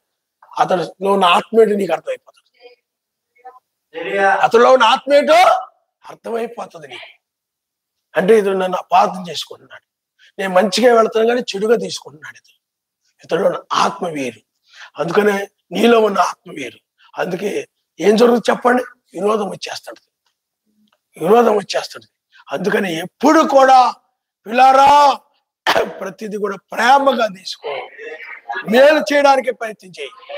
నువ్వు మంచిగా ఉండు, దావీదులాగా మంచిగా ఉండు. దావీదు చూడండి, ప్రేమించాడు. అన్న మెసేజ్ చూడండి, ప్రేమించాడు. పగ ఎవరు తీర్చుకుంటారు? ఆయన తీర్చుకున్నారు. సౌలు మీద పగ ఎవరు తీర్చుకున్నారు? ఆయనకి చోటి పగ తీర్చుకున్నట్టుకు నాకు, లేకపోతే ఆయనకి, నాకంటే ఆయనకి, నాకంటే నాకు కాదు, ఆయనకి చోటీడని పగ తీర్చుకుంటకు చోటీడని ఉంది. అందులో ప్రేమించడమే నీ పని. మంచిగా వాక్య ప్రకారం, ఇప్పుడు బైబిల్లో ఉన్న భక్తులు ఉన్నారు, వాళ్ళు వాక్య ప్రకారం ఇప్పుడు కొంతమందిని ముగ్గురు యూదులను తీసుకెళ్లి అగ్గిలో పడేశారు. వాళ్ళు పిల్లారా ప్రేమ కలిగి ఉంటారు, ఏ హాని చేయను, వాళ్ళ పక్షాన ఆయన నిలబడ్డాడు. అలాగే నువ్వు కూడా ప్రేమ కలిగి నీతిమంతుడు కంటే నీ పక్షాన్ని నిలబడతాడు. నువ్వు ఎవరి మీద ఏ పగ, ఏ కక్ష, ఏ కోపం తీర్చుకోవాల్సిన పని లేదు. ఆ మనసులో పెట్టుకొని మందిరం నుండి వచ్చి, నాకు మందిరం నుండి వాక్యం విని ఆరాధన చేసుకుని ఇంటికి వెళ్ళిపోయిన తర్వాత చక్కగా మళ్ళీ ఆయన స్తుతించుకుంటూ పాటలు పాడుకుంటూ సంతోషంగా ఉండు. హల్లెలూయా, హల్లెలూయా. కాబట్టి బైబిల్లో ఇప్పుడు దానియేలు ఉన్నాడు, వాక్య ప్రకారం నడిచాడు, భయభక్తులు కలిగి. కొంతమంది అతడు ప్రేమ కలిగి ఉన్నారు, కొంతమంది రకరకాల అనుమానాలు పెట్టుకొని అలాగేమో ఇలాగేమో అనుకొని తంత్రాలు బన్ని రకరకాల కొండాలు చెప్పుకొని, రకరకాల రాజు కొండాలు చెప్పి, పిత్రులు చెప్పి ఏయో పన్నారు. దానియేలుకి కీడు చేయాలని హాని చేయాలి. దానియేలు ఏం పట్టించుకోవాలి, ఆయన ఏం చెప్పాడు దాన్ని చేసుకుంటూ పోతున్నాడు. హల్లెలూయా. కొంతమంది ఏం చేశారు చెప్పండి? తీసుకుని వెళ్ళి గుహలో పడేశారు. ఆయన కాపాడాడు. హల్లెలూయా. ఆయన ఇలాంటి వాళ్ళ శరీరమే మార్పు చెందుతుంది. హల్లెలూయా. అంతేగాని విరోధాలు పెట్టుకున్నట్లయితే అక్కడ కూడా నువ్వు వెయ్యేళ్ళ పాలనలో కూడా ఆ యొక్క పగలలో కూడా విరోధిగా ఉంటావు. కాబట్టి ఎక్కడే నువ్వు ఉండిపోతావు. నీకు అర్థమైందా? ఎవరి మీద విరోధమైన తలపులు రాకుండా నా సహోదరుడు లేకపోతే మెస్సీని ప్రేమించినట్లుగా ప్రేమించు. మెస్సీలో ఒక భాగం వాళ్ళు. ఈ సహోదరులు అంటే మెస్సీ శరీరంలో ఒక భాగము. వాళ్ళని అలాగే నువ్వు చూడాలి తప్ప నువ్వు వేరే విధంగా లేనిపోయిన హృదయంలో పెట్టుకుని విరోధముతో గనక ఉన్నట్లయితే, ఎప్పుడు చూసి నీ బ్రదర్ ఏంటి నా పట్ల విరోధంగా ఉంటాడేంటి, నేనేం చేసిన విరోధంగా చేస్తాడేంటి, నేను పరిచర్య చేస్తుంటే ముఖం ఎత్తి పట్టుకుని ఉంటాడు, నేను ఆతిథ్యం ఎత్తుంటే కోపంగా ఉంటాడు, నేను వస్తేనేమో ముఖం ఎత్తి పట్టుకుని అలా వెళ్ళిపోతుంటాడు అంటున్నారంటే నీలో ప్రేమ కనపట్లేదు. రావు. నువ్వు ఎవరినైనా వచ్చేవాళ్ళు, ఇంకా వచ్చేవాళ్ళు మందిరాన్ని తీసుకొచ్చేలాగా ఉండాలి తప్ప, ఏమండి, మందిరాన్ని నడిపించే వాళ్ళు ఉండాలి తప్ప వచ్చేవాళ్ళని కూడా, వస్తానన్న వాళ్ళని కూడా ఆటంకపరిచేటువంటి దయ్యంలాగా ఉండకూడదు, సాతాన్లాగా ఉండకూడదు. నీకు అర్థమైందా? మీ వాళ్ళు వస్తే నేను రానిస్తాను, ఆ బ్రదర్ వాళ్ళు వస్తే నేను రాని, బ్రదర్ వాళ్ళ తాలూకా వాళ్ళు వస్తే నేను రానివ్వను, లేకపోతే సిస్టర్ గారి తాలూకా వాళ్ళు వస్తే నేను రానివ్వను, పాస్టర్ గారి తాలూకా వాళ్ళు వస్తే నేను రానివ్వను, లేకపోతే వాళ్ళు వస్తే ఆ సిస్టర్ తాలూకా వస్తే నేను రానిను అని నువ్వు దయ్యంగా మారావనుకో, అప్పుడు నువ్వు నరకంలో ఉంటావు. నీలో ప్రేమ లేదు. అందరిని ప్రేమించాలి, ఆయన నామేసిన నీ వాళ్ళని ప్రేమించుకుంటూ, ఏమండి, నీ శరీర సంబంధుల్ని ప్రేమించుకుంటూ అలా ఉండకూడదు. అలా ఉండకూడదు. నీ ప్రేమను అందరూ రుచి చూడాలి. నీ ప్రేమను అందరి దగ్గర అందరి ద్వారా ప్రతిఫలం పొందే వ్యక్తిగా ఉండాలి. ఆయన అందరిని ప్రేమించి, అందరిని చేర్చుకొని, అందరిని ఆదరించి, ఏమండి ఆ విధంగా ఉంటేనే నీకు ఆయన రాజ్యం తప్ప నీకు నచ్చిన వాళ్ళు ప్రేమించడం, ఎవరికి విరోధంగా పెట్టుకుని వాళ్ళు నచ్చలేదని వాళ్ళకి విరోధంగా ఉన్నట్లయితే నీకు అనుకూలంగా ఉంటే మంచివాడు. నీ బుద్ధి ఏమో చండాల బుద్ధి. ఆ చండాల బుద్ధి తగ్గట్టుకుంటే, అంటే నీ తలంపులకి నీ ఆలోచనకు అనుకూలంగా ఉంటే, నీ దుర్బుద్ధి మంచిగా ఉంటే మంచివాడు. నీ బుద్ధి మంచిది కాదని చెప్పి నీ బుద్ధి తగ్గట్టు ఉండకపోతే నీ శత్రువులు. నీకు అనుకూలంగానే ఉండాల్సింది. నీకు చెప్పు చేయాలా? ఎవరికి అనుకూలంగా ఉండాలి? హల్లెలూయా. అందరూ నాకే చెప్పాలా, నాకు చెప్పి చెయ్యాలా, లేకపోతే వాళ్ళ సంగతి తేలుస్తాను. నువ్వా ఇక్కడ సర్వశక్తిమంతుడివి? నీకు అర్థమవుతుందండి. మనం అలాంటి స్థానాలు కోరుకోకూడదు. ఆయన హల్లెలూయా. అంటే నాకు చెప్పకుండా చేసేస్తానంటే మీరందరూ నాకు చెప్పకుండా చేసావు నువ్వు, ఇదేంటి? మేము ఎప్పుడు అలా ఉండేది కాదు, మాకు ఎప్పుడు కూడా. హల్లెలూయా.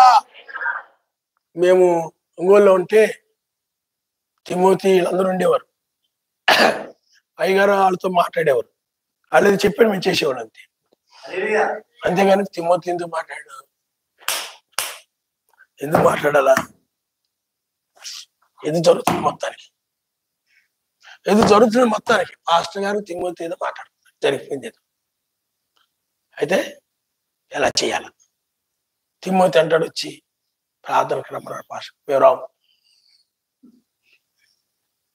నేను రాను, నాకు చెప్పాలి కదా. మేము అలానే వాళ్ళం కాదు అసలు. చెప్పారంటే వెళ్ళిపోయాడు అంతే. మాకు ఎలాంటి ఆలోచన కూడా వచ్చే కాదు. విషయం తెలుసుకునే ఆనందం. సహోదరు ద్వారా మనకు ఆ విషయం తెలిసిందని సంతోషపడేవాళ్ళం తప్ప, నాకు చెప్పారా, వాళ్ళకి చెప్పలేదా, నాకు చెప్పాలి కదా, నేను ఇక్కడ అడ్డాను కదా, అది కాదు. మేము అయ్యగారికి చెప్పాల్సి అయ్యగారికి చెప్పేవాడు. అర్థమవుతుందండి. ఆయనకి ఇవ్వాల్సిన గౌరవాన్ని ఇచ్చేవాడు సహోదరు. హల్లెలూయా. పాస్టర్ గారు కూడా ఎవరికే చెప్పాలో చెప్పేవాడు. ఏమండి, ఎవరికి చెప్పాలో ఎవరికేం చెప్పాలో అవి చెప్పేవాడు. వాళ్ళు కూడా ఉబే అయ్యేవాడు, అంటే విధేయత చూపించేవాడు. అలా చెప్పారు పాస్టర్, నాకు చెప్పలేదు అని మనసులో పెట్టుకునేవాడు కాదు. మాకు చెప్పారని చేసేవాడు, ఇంకోటి ఏం చెప్తే చేసేవాడు.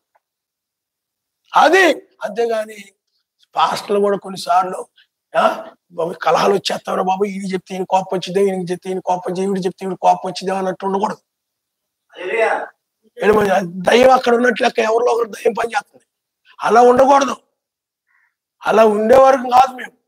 మేము ఒక విశ్వాసిగా నుండి ఆయన సన్నిధికి వచ్చాను. ఆయన అందుకే విశ్వాసిగా ఎలా ఉండాలో తెలుసు. అలాగే సేవకుడిగా వచ్చిన మొట్టమొదటి ఆరంభంలో రాను ఆయనే నడిపించాడు. ఆయన హల్లెలూయా. కాబట్టి ఎందుకు చెప్తున్నానంటే, స్త్రీ బైబిల్లో కూడా మనం చూసినట్లయితే జంతువులు ఉన్నాయి. వాటిని వాటి ప్రకారం జీవించినట్లు, వాటి ప్రకారం ఫలించినట్లు ఆయన నిర్ణయించినప్పుడు అవి వాటి పని చేసుకుంటూ పోతున్నాయి. హల్లెలూయా. అంతేగాని నన్ను చెట్టుగా సృష్టించవచ్చు కదా అని కుక్కెళ్ళి చెట్టు మీద గొడవ కట్టలేదు, మెస్స మీద గొడవ కట్టలేదు. అందరు చూడు మామిడికాయలు బాగుండే అన్నారు, నన్ను కుక్కని ఎంగిలి తినేసి ఎంగిలి మితుకులేస్తున్నారు, నన్ను మామిడి చెట్లో పుట్టించవచ్చు కదా, దాన్ని చక్కగా నీళ్లు పోతున్నారు, ఎరువేస్తున్నారు, చుట్టూరు ఏదో కట్టేస్తున్నారు, కాకులు రాకుండా కుక్కలు రాకుండా, ఇది అనకుండా ఎంతో జాగ్రత్త చేస్తున్నారు. అరే కుక్కలు ఆయన మీద గొడవ పెట్టుకున్నాయా విన్నాం గారు అంటారు. ఆ కాళ్ళు తుడుచుకునే పట్టవలే నన్ను ఉంచినా సరే దానికి విధేయత చూపిస్తాను అన్నాడు ఆయన. నేను చేయను, నేను విధేయుని కాను. ఏ స్థితి ఇస్తే ఆ స్థితిలో మనం ఉండాలి. ఆయన ఇస్తాం. హల్లెలూయా. ఎవరికి ఏది చెప్తే అంతే తప్ప ఆ విధంగా విధేయత చూపించాలి తప్ప. ఏమండి, వాళ్ళు చెప్పారు, వాళ్ళేది చెప్పేసుకొని ఉంటారు, ఇది ఆలోచన. రక్షణ ఆనందం ఉండదు, ప్రార్థన ఆనందం ఉండదు, ఏమీ ఉండదు. వీళ్ళు ఏదో మాట్లాడుకుంటున్నారు. ఏదో ఎవరో ఏదో మా ఇంటికి వచ్చి ఏ ఫ్రూట్స్ వచ్చారనుకుందాం, నాకు చెప్పాలి కదా, నాకు చెప్పకుండా వెళ్ళిపోయేటి అంటే ఎలా కుదిరితే వాళ్ళు ప్రేరేపించబడి చేశారు. అలా నాకు చెప్పకుండానే మీరు చేసేస్తున్నారు పాస్టర్ గారికి, నాకు చెప్పకుండానే సహోదరి సహోదరులు చేస్తున్నారా అంటే నువ్వేం కోరుకున్నావు? ప్రధానత్వాన్ని కోరుకున్నావు. ప్రమాదంలో పడిపోతాను. ఈ శరీరం మారాలని ఉద్దేశం తగ్గించుకో. నువ్వేం చేయాలి చెప్పండి? తగ్గించుకోవాలి. అన్నిట్లోనూ కూడా ఉండకూడదు.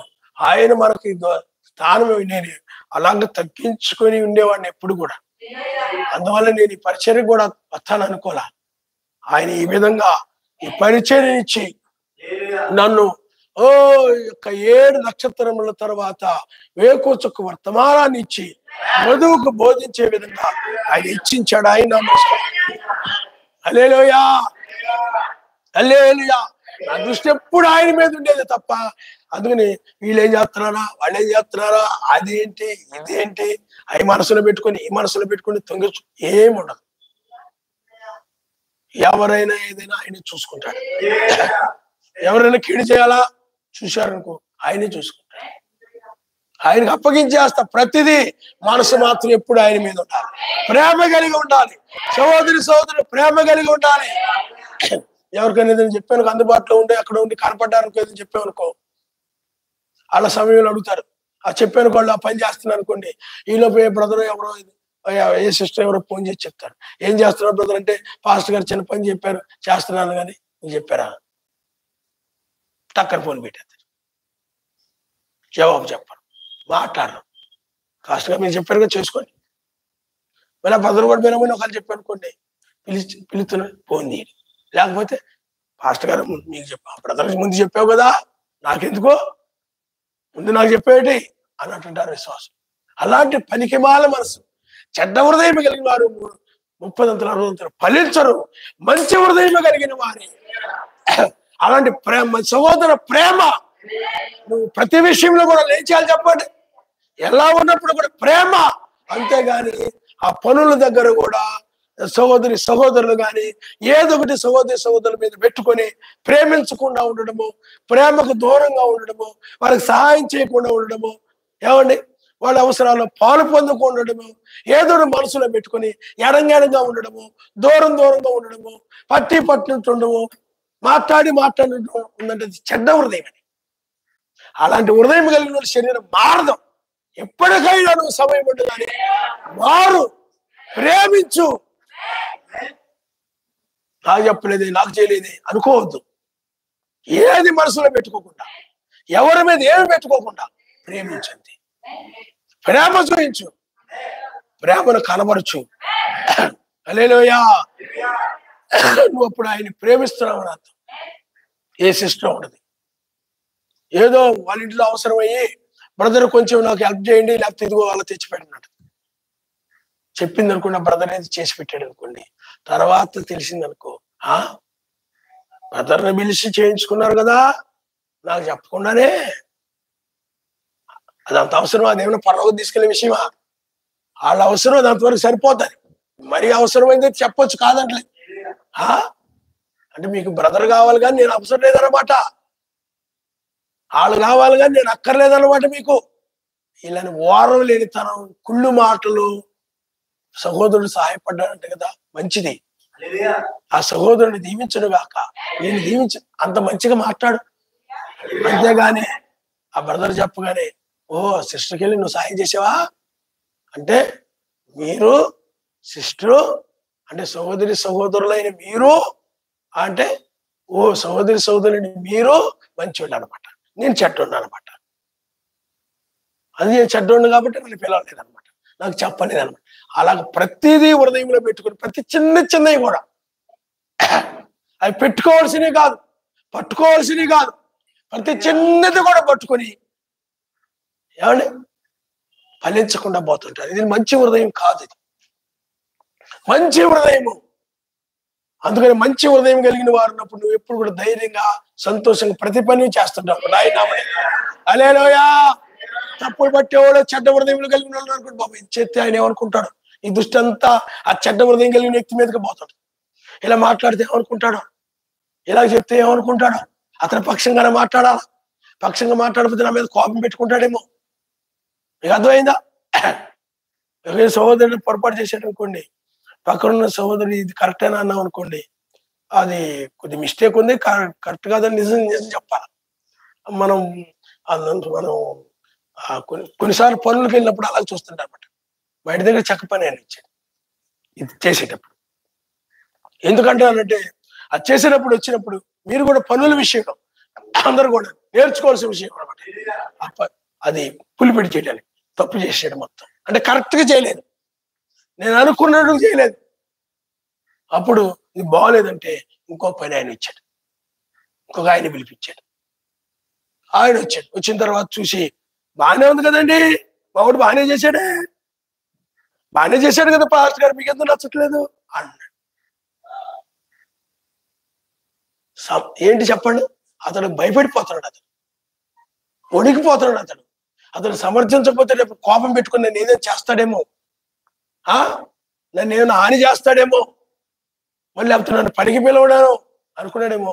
రెండోసారి వచ్చిన వ్యక్తి అతన్ని సమర్థిస్తాడు. నేను అన్నాను, ఉన్నదన్నట్టు చెప్పు. వాళ్ళకి భయపడి వాళ్ళ కాకపడడానికి, వాళ్ళ చేత మంచోళ్ళు అనిపించుకోవడానికి మాట్లాడొద్దు నువ్వు. అర్థమైందా? అలాగ మనం కూడా ఏదైనా విషయాలలో కూడా యథార్థంగా ఉండాలి. ఆయన హల్లెలూయా. ఎందుకు చెప్తున్నానంటే మీరు కొన్నిసార్లు వాళ్ళకి భయపడిపోయి నీతిని తప్పిపోతారు. మనుషులకు కాదు భయపడాల్సింది, ఆయనకి భయపడాలి. వాళ్ళు మెప్పు కోసమై మీరు వాక్యాన్ని మీరిపోతారు, ఆయన చేయవలసిన కార్యాలు చేయరు. నువ్వు వంట చేస్తున్నావు అనుకోండి, చాలా వంట చేస్తుంటావు, ఎవరో ఒకరు నీ వంట చేయడం ఇష్టం లేదనుకోండి, వాళ్ళు వచ్చారనుకోండి, నువ్వు కంగారు పడిపోతుంటావు. అంటే ఎగ్జాంపుల్ చెప్తాను, మీ గురించి కాదు. అప్పుడు నువ్వేమనుకుంటావు అంటే ఆ వంట చేసేది కాస్త ఉప్పు ఎక్కువ వేసేస్తుంటావు. అర్థమైందా? భయపడొద్దు. ఎవరైనా సరే, వీళ్ళు ఎవరైనా సరే, వంట కావచ్చు, పనులు కావచ్చు, తుడవడం కావచ్చు, అవి కావచ్చు, ఇవి కాదు. ఎందుకంటే సాతాను ఎప్పుడు బెదిరిస్తాడు, బెదిరించి వాడు లొంగ తీసుకోవాలనుకుంటాడు. బెదిరించి వాడు ఏం చేశాడు చెప్పండి, ప్రతి నమస్కారం చేస్తారా లేదా, లేకపోతే అగ్గిలో పడేస్తా, నేను చెప్పినట్టు ప్రార్థన చేస్తారా లేదా, లేకపోతే నిన్ను సింహాల గుళ్ళో పడేస్తా. బెదిరించేది దయ్యము. నువ్వు బెదిరిపోయి నడవకూడదు. ఎందుకంటే ఆయనకి చేయవలసిన చెయ్యి 30 దంతలు 60 దంతలు 100 దంతలు ఫలించు. హల్లెలూయా. వారికి వీరికి భయపడిపోయి, ఎందుకంటే వాళ్ళు ఇంకా మారనోళ్ళు ఉంటారు, ఇంకా ప్రేమలోనికి, ప్రేమ స్వరూపంలోకి మారనోళ్ళు ఉంటారు. అది అందరూ ప్రేమ కలిగి ఉండాలనుకోండి, ఏ భయం ఉండదు నీకు. ధైర్యముగా హల్లెలూయా హల్లెలూయా అలాగ ప్రేమ కలిగి ఉన్నట్లయితే 30 దంతలు 60 దంతలు 100 దంతలు ఫలించి ఆయన రాజ్యములకు వస్తారు. చూడండి, క్రింద వచ్చిన ఒకసారి మనం చదువుకొని ముగించుకుందాం. ప్రేమించువారు నా తండ్రి వల్ల ప్రేమించబడును, నేను వారిని ప్రేమించి వారికి నన్ను కనబరుచుకుంది. హల్లెలూయా. అందుకనే ప్రేమించు, ఆయన్ని ప్రేమించి చేయి, ఆయన్ని ప్రేమించి సహోదరుని ప్రేమించు. అన్ని కూడా ప్రేమతో చెయ్యి. ప్రతిదీ కూడా వాళ్ళు ఏమనుకుంటారో, వీళ్ళు ఏమనుకుంటారో, అవసరమైన సహోదరుతో పంచుకో, అవసరమైన సేవకునితో పంచుకో. మీకు అర్థమైందా? ప్రతిదీ కూడా ఏం చేయాలి చెప్పండి, ఆ విధంగా ఏకాత్మ ఏక మనసు కలిగి చేయాలి తప్ప ఎవరు చెప్పినా, ఇప్పుడు మాకు తిమోతికి చెప్తే మేము అందరం చేసేవాడు, లేదా ఇంకొకరికి ఎవరు చెప్తే మేము అందరం చేసేవాడు. మాకు అలాంటివి ఉండే కాదు, మాకు అలాంటి మనసులో ఉండే కాదు. ఎవరైతే సహోదరుడే కదా, అయ్యగారు చెప్పారు, అయ్యగారు మాట మనం నడవాలనుకునేవాళ్ళం తప్ప ఆ సహోదరు చెప్తే నేను చేయను, ఈ సహోదరు చెప్తే నేను చేయను, ఆ సహోదరుడు చెప్తే వాళ్ళు గొప్ప, వీళ్ళ గొప్ప ఏంటి, వాళ్ళు కావాలి కాదు, నేను అక్కర్లేదు కావాలా, అందుకే నాకు చెప్పలేదు, అవి పెట్టుకోకూడదు మన మనసులో. ఎవరు అందుబాటులో ఉంటే ఆ టైంలో ఎవరో ఫోన్ చేసి అడుగుతారు, ఇలా వాళ్ళు చెప్పాను అనుకున్నారు అనుకోండి, అయ్యగారు చెప్తారు ఆ విధంగా. ఆ అయ్యగారు అలా చెప్పినప్పుడు ఆయన మాకు చెప్పేవాడు, మేము అలా అనుకునేవాడు. అంతేగాని మీరు మాట్లాడుకున్నారన్నమాట అని మేము అనుకునేవాళ్ళం కాదు. ఈ భేదాలు తెలియదు. అందువల్ల దయ్యం ఎవరో ఒకరిలో దూరి వివిధాలు పెడతా ఉంటాడు. సాతాను ఆ యొక్క ప్రార్థన తక్కువగా ఉన్న వారిని వాడు ఎన్నుకుంటాడు వాడు. అందువల్ల చాలా జాగ్రత్తగా చివరి టైంలో ఉండి ఆ రక్షణను పోగొట్టుకోవద్దు. ప్రేమ కలిగి ఉంటే నేను ఎప్పుడు ఎక్కడ చూసినా నువ్వు ప్రేమగానే కనపడాలి. సహోదరులు ఎక్కడ కనపడినా సరే, నువ్వు ఎక్కడ ఉన్నా సరే, ఎవరు అన్ని జనుల మధ్య ఉండి పనులకి వెళ్ళి అక్కడ అన్ని జనుల మధ్య ఉన్నా సరే, ప్రేమ అది స్థిరముగా ఉండాలి. హల్లెలూయా. మనసులో అయి పెట్టుకొని వాళ్ళ మీద వీళ్ళ మీద పెట్టుకొని ఆ యొక్క సహోదర ప్రేమకు దూరంగా ఉండద్దు. ఎవరి ప్రేమకు నువ్వు అన్ని కూడా క్షమించుకుంటూ మంచిగా ఉంటావు. ఎవరో నీ విషయం లేదు చెప్పకుండా పొరపాటున అయిందనుకో, క్షమించు. హల్లెలూయా. లేదా అది పొరపాటును క్షమించు సహోదరుడు అను, క్షమించండి. హల్లెలూయా. అందుకనే పిల్లారా, కాబట్టి ఆయన మీద ఆధారపడి ప్రతిది కూడా ఆయన అడిగి ఆయన చిత్త ప్రకారంగా నడిచేవారుగా ఉండాలి. హల్లెలూయా. కాబట్టి పిల్లారా, భూమి మీదకి ఆయన ఉగ్రత రాబోతూ ఉన్నది. ఎవరు ఈ 3 రకాలైనటువంటి వారు విడిచిపెట్టబడతారు, ప్రమాదంలో పడతారు. వాక్యం విన్నారు గాని, సంతోషించారు గాని 30 60 100 ఫలించలేదు. ఎందుకు వాళ్ళు ఫలించలేదండి? ఐక్య విచారాలు, ధనాపేక్ష, అలాగే ఈ యొక్క శ్రమలు, హింసలు, అలాగే సహోదరుల మీద ఏదో ఒకటి పెట్టుకొని ఏమండి అలాగ వాళ్ళు ఫలించలేదు. అందువల్ల ఏమైపోయారు చెప్పండి? నశించిపోయారు, విడిచిపెట్టబడ్డారు. అలాంటి వాళ్ళే విడిచిపెట్టబడతారు, ప్రమాదంలో పడతారు. కాబట్టి పిల్లరా, మీరు ఆలోచన చేయండి. సర్వశక్తిమంతుడి ఉగ్రత భూమి మీదకే రాబోతా ఉంది. ఇలాగే నెమ్మది ఎప్పటిలాగా ఇలాగే ఉంటది. ఆకస్మికంగా శరీరం మారిపోతుంది. అంటే కరురెప్పాడు సమయంలో, అది ఏ సమయమో కూడా తెలియదు. ఆత్మీయంగా ఇది మాత్రం తెల్లవారుజాముది, ఆత్మీయంగా తెల్లవారుజాము. హల్లెలూయా. అందుకని కాలాలనేవి పిల్లరా, సూర్యుడు, చంద్రుడు, ఆ యొక్క నక్షత్రాలను బట్టి ప్రకృతి అంతా కూడా కదులుతూ ఉంటాయి, కాలాలు కదులుతూ ఉంటాయి. సాయంకాలం, అర్ధరాత్రి, కోడిగూసలు, తెల్లవారు కదులుతూ ఉంటుంది. అక్కడ సాయంకాలం అలా ఉండిపోతుంది. అలాగే బైబిల్లో ఉన్న లేఖనాలను బట్టి, బైబిల్లో నక్షత్రాలను బట్టి కాలములు మారుతూ మారుతూ మారుతూ చివరికి తెల్లవారుజాముకు వచ్చేసాయి. హల్లెలూయా. కాబట్టి నువ్వు ఆలోచన చేసుకో. చిన్నవి సహోదరుడి మీద పెట్టుకుని ఉండొద్దు. నిజాయితీగా ఉండండి, వాక్య ప్రకారంగా ఉండండి. ఏమండి? వాక్యాన్ని పాటిస్తేనే వస్తారు తప్ప నీవు ఆ మనుషులకి ఈ మనుషులకు అనుకూలంగా ఉంటే, ఈ సహోదరుడికి అనుకూలంగా ఉంటే పర్లేదు, నా భార్యకు అనుకూలంగా ఉంటే పర్లేదు, నా భర్తకు అనుకూలంగా ఉంటే పర్లేదు, వీళ్ళకి అనుకూలంగా ఉంటే పర్లేదు. ఏమండి? లేదు. బైబిల్ ఏముందంటే, ఆయనకు అనుకూలమైన పైర్లు ఫలించలేదు కనుక అవి శపించాడు వాటి. ఆయన అనుకూలంగా నడవాలి, ఆయన చిత్త ప్రకారం నడవాలి. నీకు అర్థమైందా? నీకు సర్వశక్తిమంతుడు ఎవరు? ఆయన. అలాగే నువ్వు కూడా ఆయనకి భయపడాలనుకోవాలి తప్ప నాకు భయపడాలా అనుకోవద్దు. ఆయనకి చెప్పి చేయాలనుకోవాలి తప్ప, ఆయన ఇష్ట ప్రకారం నడవాలనుకోవాలి తప్ప. నువ్వు చెప్పాల్సినవి కాదంటలేదు, నీకు అర్థమవుతుందా? అవి కాదంటలేదు, కానీ ప్రతిదీ కూడా చెప్పాల్సిన అవసరము ఏదో. నువ్వు ఉదాహరణ చెప్తున్నావు. ఈరోజు మీ ఆవిడ చికెన్ వండింది, పాస్టర్ గారు చికెన్ తినమంటారా? అది నీ ఇష్టం. అది అలాంటి అడగాల్సిన పనేమి? ఆయనకు సంబంధించినవి. ఏమండి? అలాంటివి ఏమైనా ఉంటే ఏం చేయాలి చెప్పండి? అడిగి, లేకపోతే చెప్పిన వాటికి లోబడి నడిస్తే ప్రతిఫలం పొందుతారు. 30 60 100 ఫలిస్తారు. నా జీవితం నా ఇష్టం అన్నట్టుగా నడవకూడదు. అందుకని ఆయనకి మనకి మధ్యవర్తి ఎవరు లేరు, అందరికీ ఆయనే. హల్లెలూయా.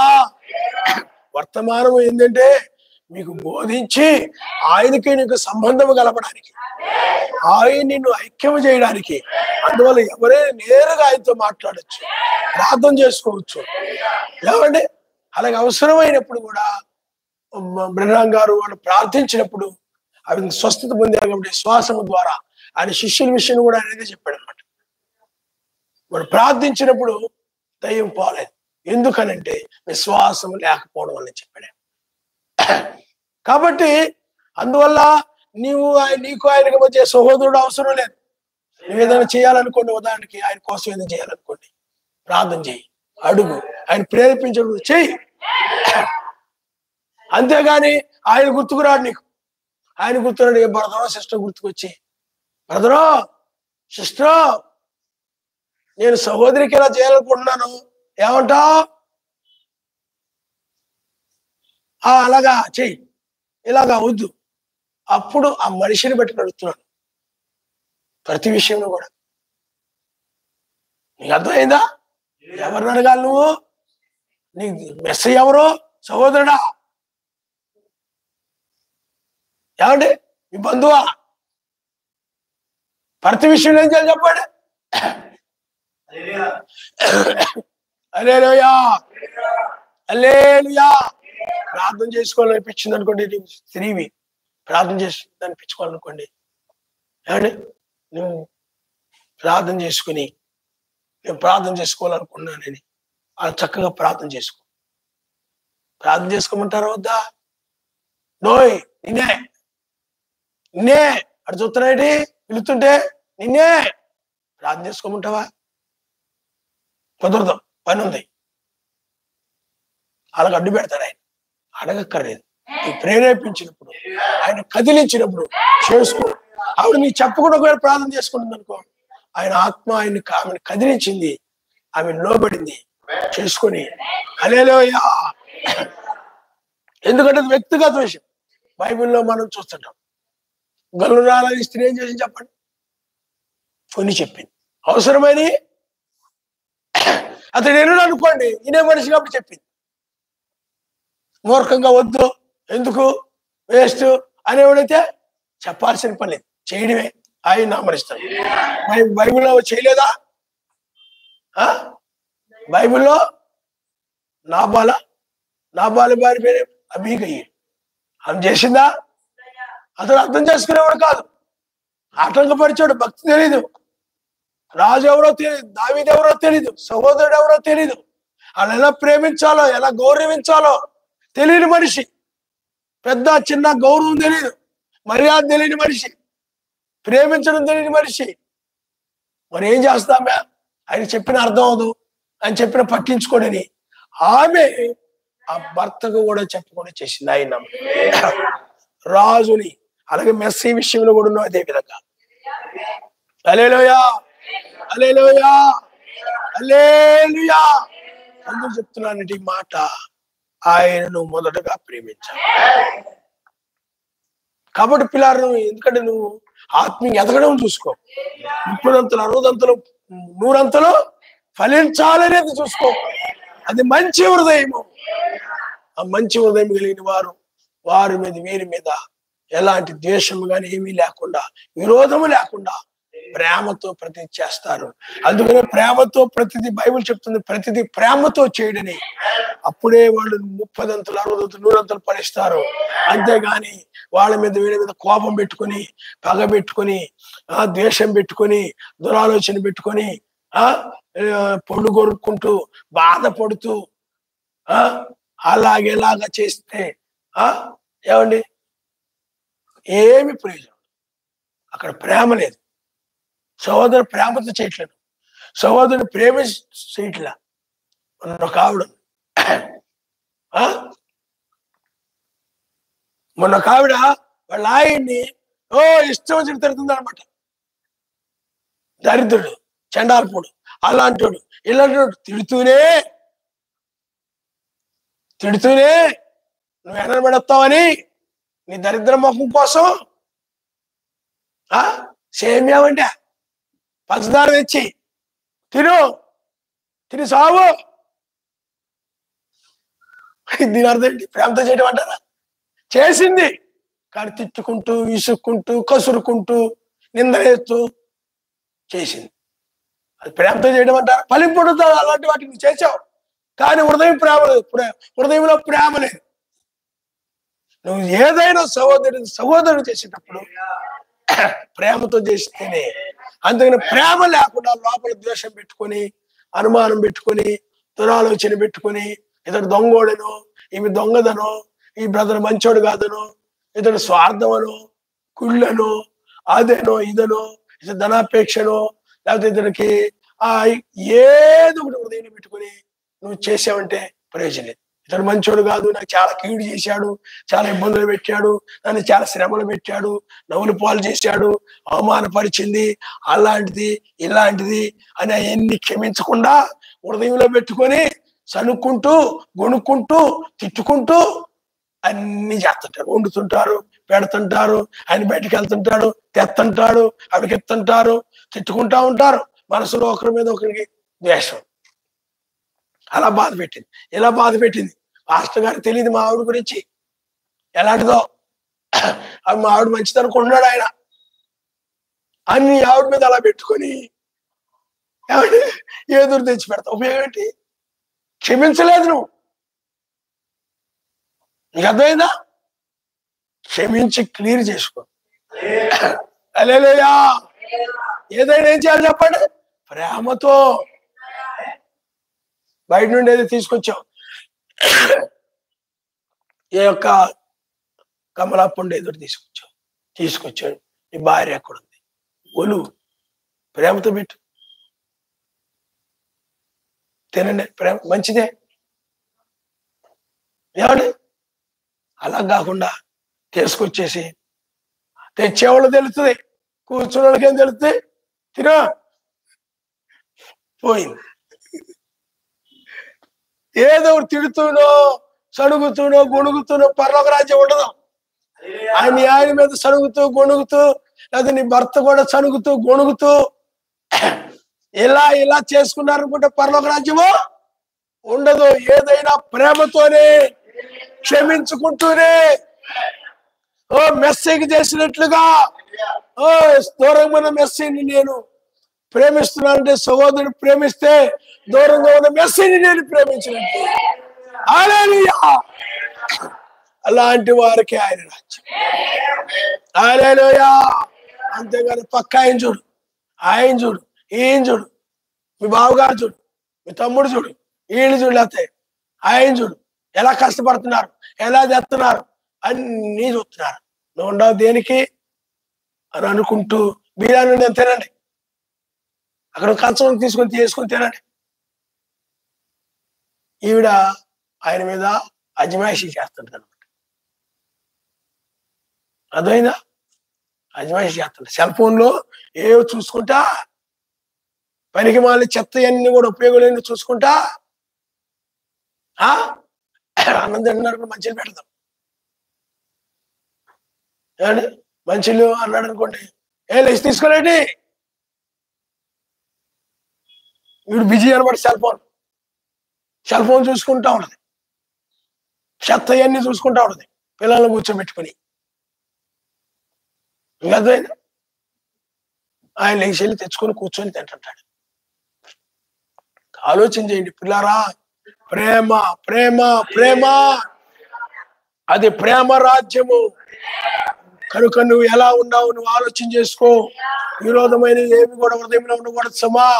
క్షమించుకుంటూ, హృదయంలో విరోధాలు ఏమి లేకుండా, తిట్టుకుంటూ అనుకుంటూ కాకుండా, లేకపోతే ఏదైనా సహోదరికి ఎవరైనా సహోదరి లేదని చెప్పారనుకోండి, నాకు చెప్పలేదని ఆ సహోదరి మీద ఆ సహోదరుడి మీద మనసులో పెట్టుకొని మళ్ళీ వాళ్ళు ఏదైనా చెప్పినా కూడా చేయకుండా ఇబ్బందులు పెడుతూ, ఇలాంటి విరోధమా భావాలు ఎవరి మీద ఏ విరోధము నీ మీద ఎవరి మీద ఏ విరోధము లేకుండా చూసుకో.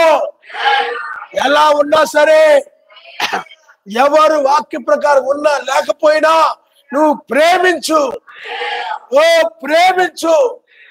ఆయనే చూసుకుంటాడు. ఏదైనా ప్రార్థించు. వాళ్ళేం సరిగా లేని వాళ్ళ గురించి ప్రార్థించు. ఒకరి కోసం ఒక ప్రార్థన చేయమని చెప్పాడు తప్ప ఒకరికొకరు విరోధంగా ఉండమని ఆయన ఎక్కడ చెప్పలేదు. ప్రేమ ఉంటేనే ఎత్తబడతావు. ప్రేమలో ఉంటే ప్రేమ మనుషులు దగ్గర చేస్తాయి, ప్రేమ ఐక్యం చేస్తాయి, ప్రేమ కలుపుతుంది. విరోధాలు క్షమించుకుంటే అలాగే ఐక్యంగా ఉంటారు. క్షమించుకోకపోతే వేరువేరుగా దూరంగా మాట్లాడుకోకుండా, పలుక్కోకుండా దూరంగా ఉంటుంటారు. ఇంట్లో కూడా దూరంగా ఉంటారు. అలా ఉండకూడదు. ఆయన నామరిస్తారు. హల్లెలూయా. ప్రేమ కలిగి ఉండాలి. క్షమించినంత కాలము నీకు వాళ్ళు విరోధులుగానే కనబడుతుంటారు. వెనక వాటిని మరిచిపో, క్షమించి ప్రేమించడం నేర్చుకో. అప్పుడు విరోధం అనేది ఏది కూడా నీకు నీ హృదయంలో కనబడదు. వాళ్ళకు వల్ల విరోధులుగా ఉండొచ్చు, శత్రువులుగా ఉంటుండొచ్చు. అయినా కానీ నువ్వు వాడు విరోధులుగా ఉండకుండా ప్రేమగానే ఉండాలి. అదే బైబిల్ చెప్తుంది. వెనక వాటిని మరిచిపో, వెనక వాటిని మళ్ళీ జ్ఞాపకం చేసుకుని చేయొద్దు. అవి జ్ఞాపకం చేసుకుంటూ అలాగే చేసినా నీకు ప్రతిఫలం ఉండదు. ఇంకొక ఉదాహరణ చెప్తాను. ఈ ఉదాహరణకి ఒక తండ్రి మాత్రమే ఉన్నాడు, ఆయన భార్య లేదు, ఆవిడ చనిపోయింది, ముసలావిడ. ఆ కొడుకున్నాడు. ఒకప్పుడు ఆ తండ్రికి కొడుక్కి మధ్య గొడవ అయిపోయింది. ఆ తర్వాత మళ్ళీ మారారు, చర్చికి వెళ్తున్నారు, బాగానే ఉంది. కానీ మళ్ళీ ఆ తండ్రి కుమారుడు దగ్గరికి వచ్చేటప్పుడు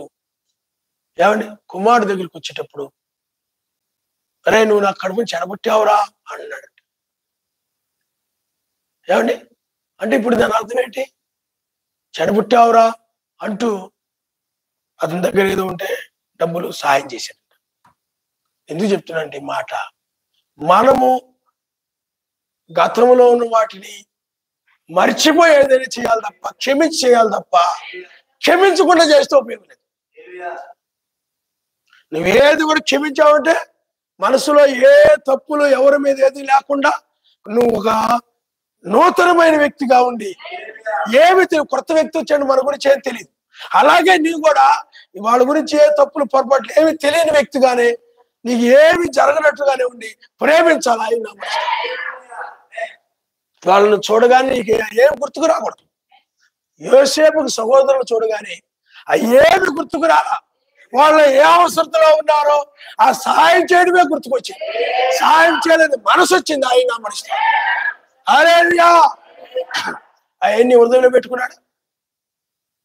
ఏమన్నా వాళ్ళ నాన్నగారు వచ్చారు, వాళ్ళ సహోదరులు వచ్చారు. ఏ సహోదరులారు అన్నప్పుడు అలా చేశారు కదా, ఏనానా అని వాళ్ళ నాన్న ఏమని అన్నారా? రాగానే ఏమి అనాలా. వాళ్ళు రాగానే వాళ్ళ అవసరం ఏంటో గ్రహించి ప్రేమించాడు. అదే వాళ్ళని మార్చింది. కన్నీరు గార్చేలాగా ఏడ్చేశారు. హల్లెలూయా. అలాగా నువ్వు కీడుకు ప్రతి కీడు చేయక మేలు చేయడం ద్వారా నీ కీడు చేయాలనుకునే వాళ్ళు, ఇంత మంచి హృదయం కలిగిన వారికి, ఇంత మేలు చేసేవారికి నేను ఎందుకు కీడు చేయాలనుకున్నానా, నన్ను క్షమించని ఏడుస్తారు. అలా ఏడిపించాలి. ఆయన నామరిస్తారు. పశ్చాత్తాపడేలాగా చేయాలి. అంతేగాని హృదయంలో పెట్టుకొని నీకు అలాగే కనపడతాడు. మీ మామ మీద ఏమైనా పెట్టుకున్నావు అనుకో, అలాగే కనపడతాడు. మీ అత్తగారు ఏమైనా ఏమైనా పెట్టుకున్నావు, అలాగే కనపడతాడు. భర్త మీద ఏమైనా పెట్టుకున్నావు ఇలా అంటోడని, అలాగే ఆ బ్రదర్ అంటోడని పెట్టుకున్నావు, నీకు అలాగే కనపడుతుంటాడు. ఏదో బ్రదర్ దొంగ పెట్టుకున్నావు అనుకోండి, అతను ఏం చేసి నీకు దొంగలా కనపడతాడు. బ్రదర్ స్వీపర్డ్గా పెట్టుకున్నావు అనుకో, అతను అలా కనపడతాడు. నీ హృదయానికి విరోధంగా కనపడతారు.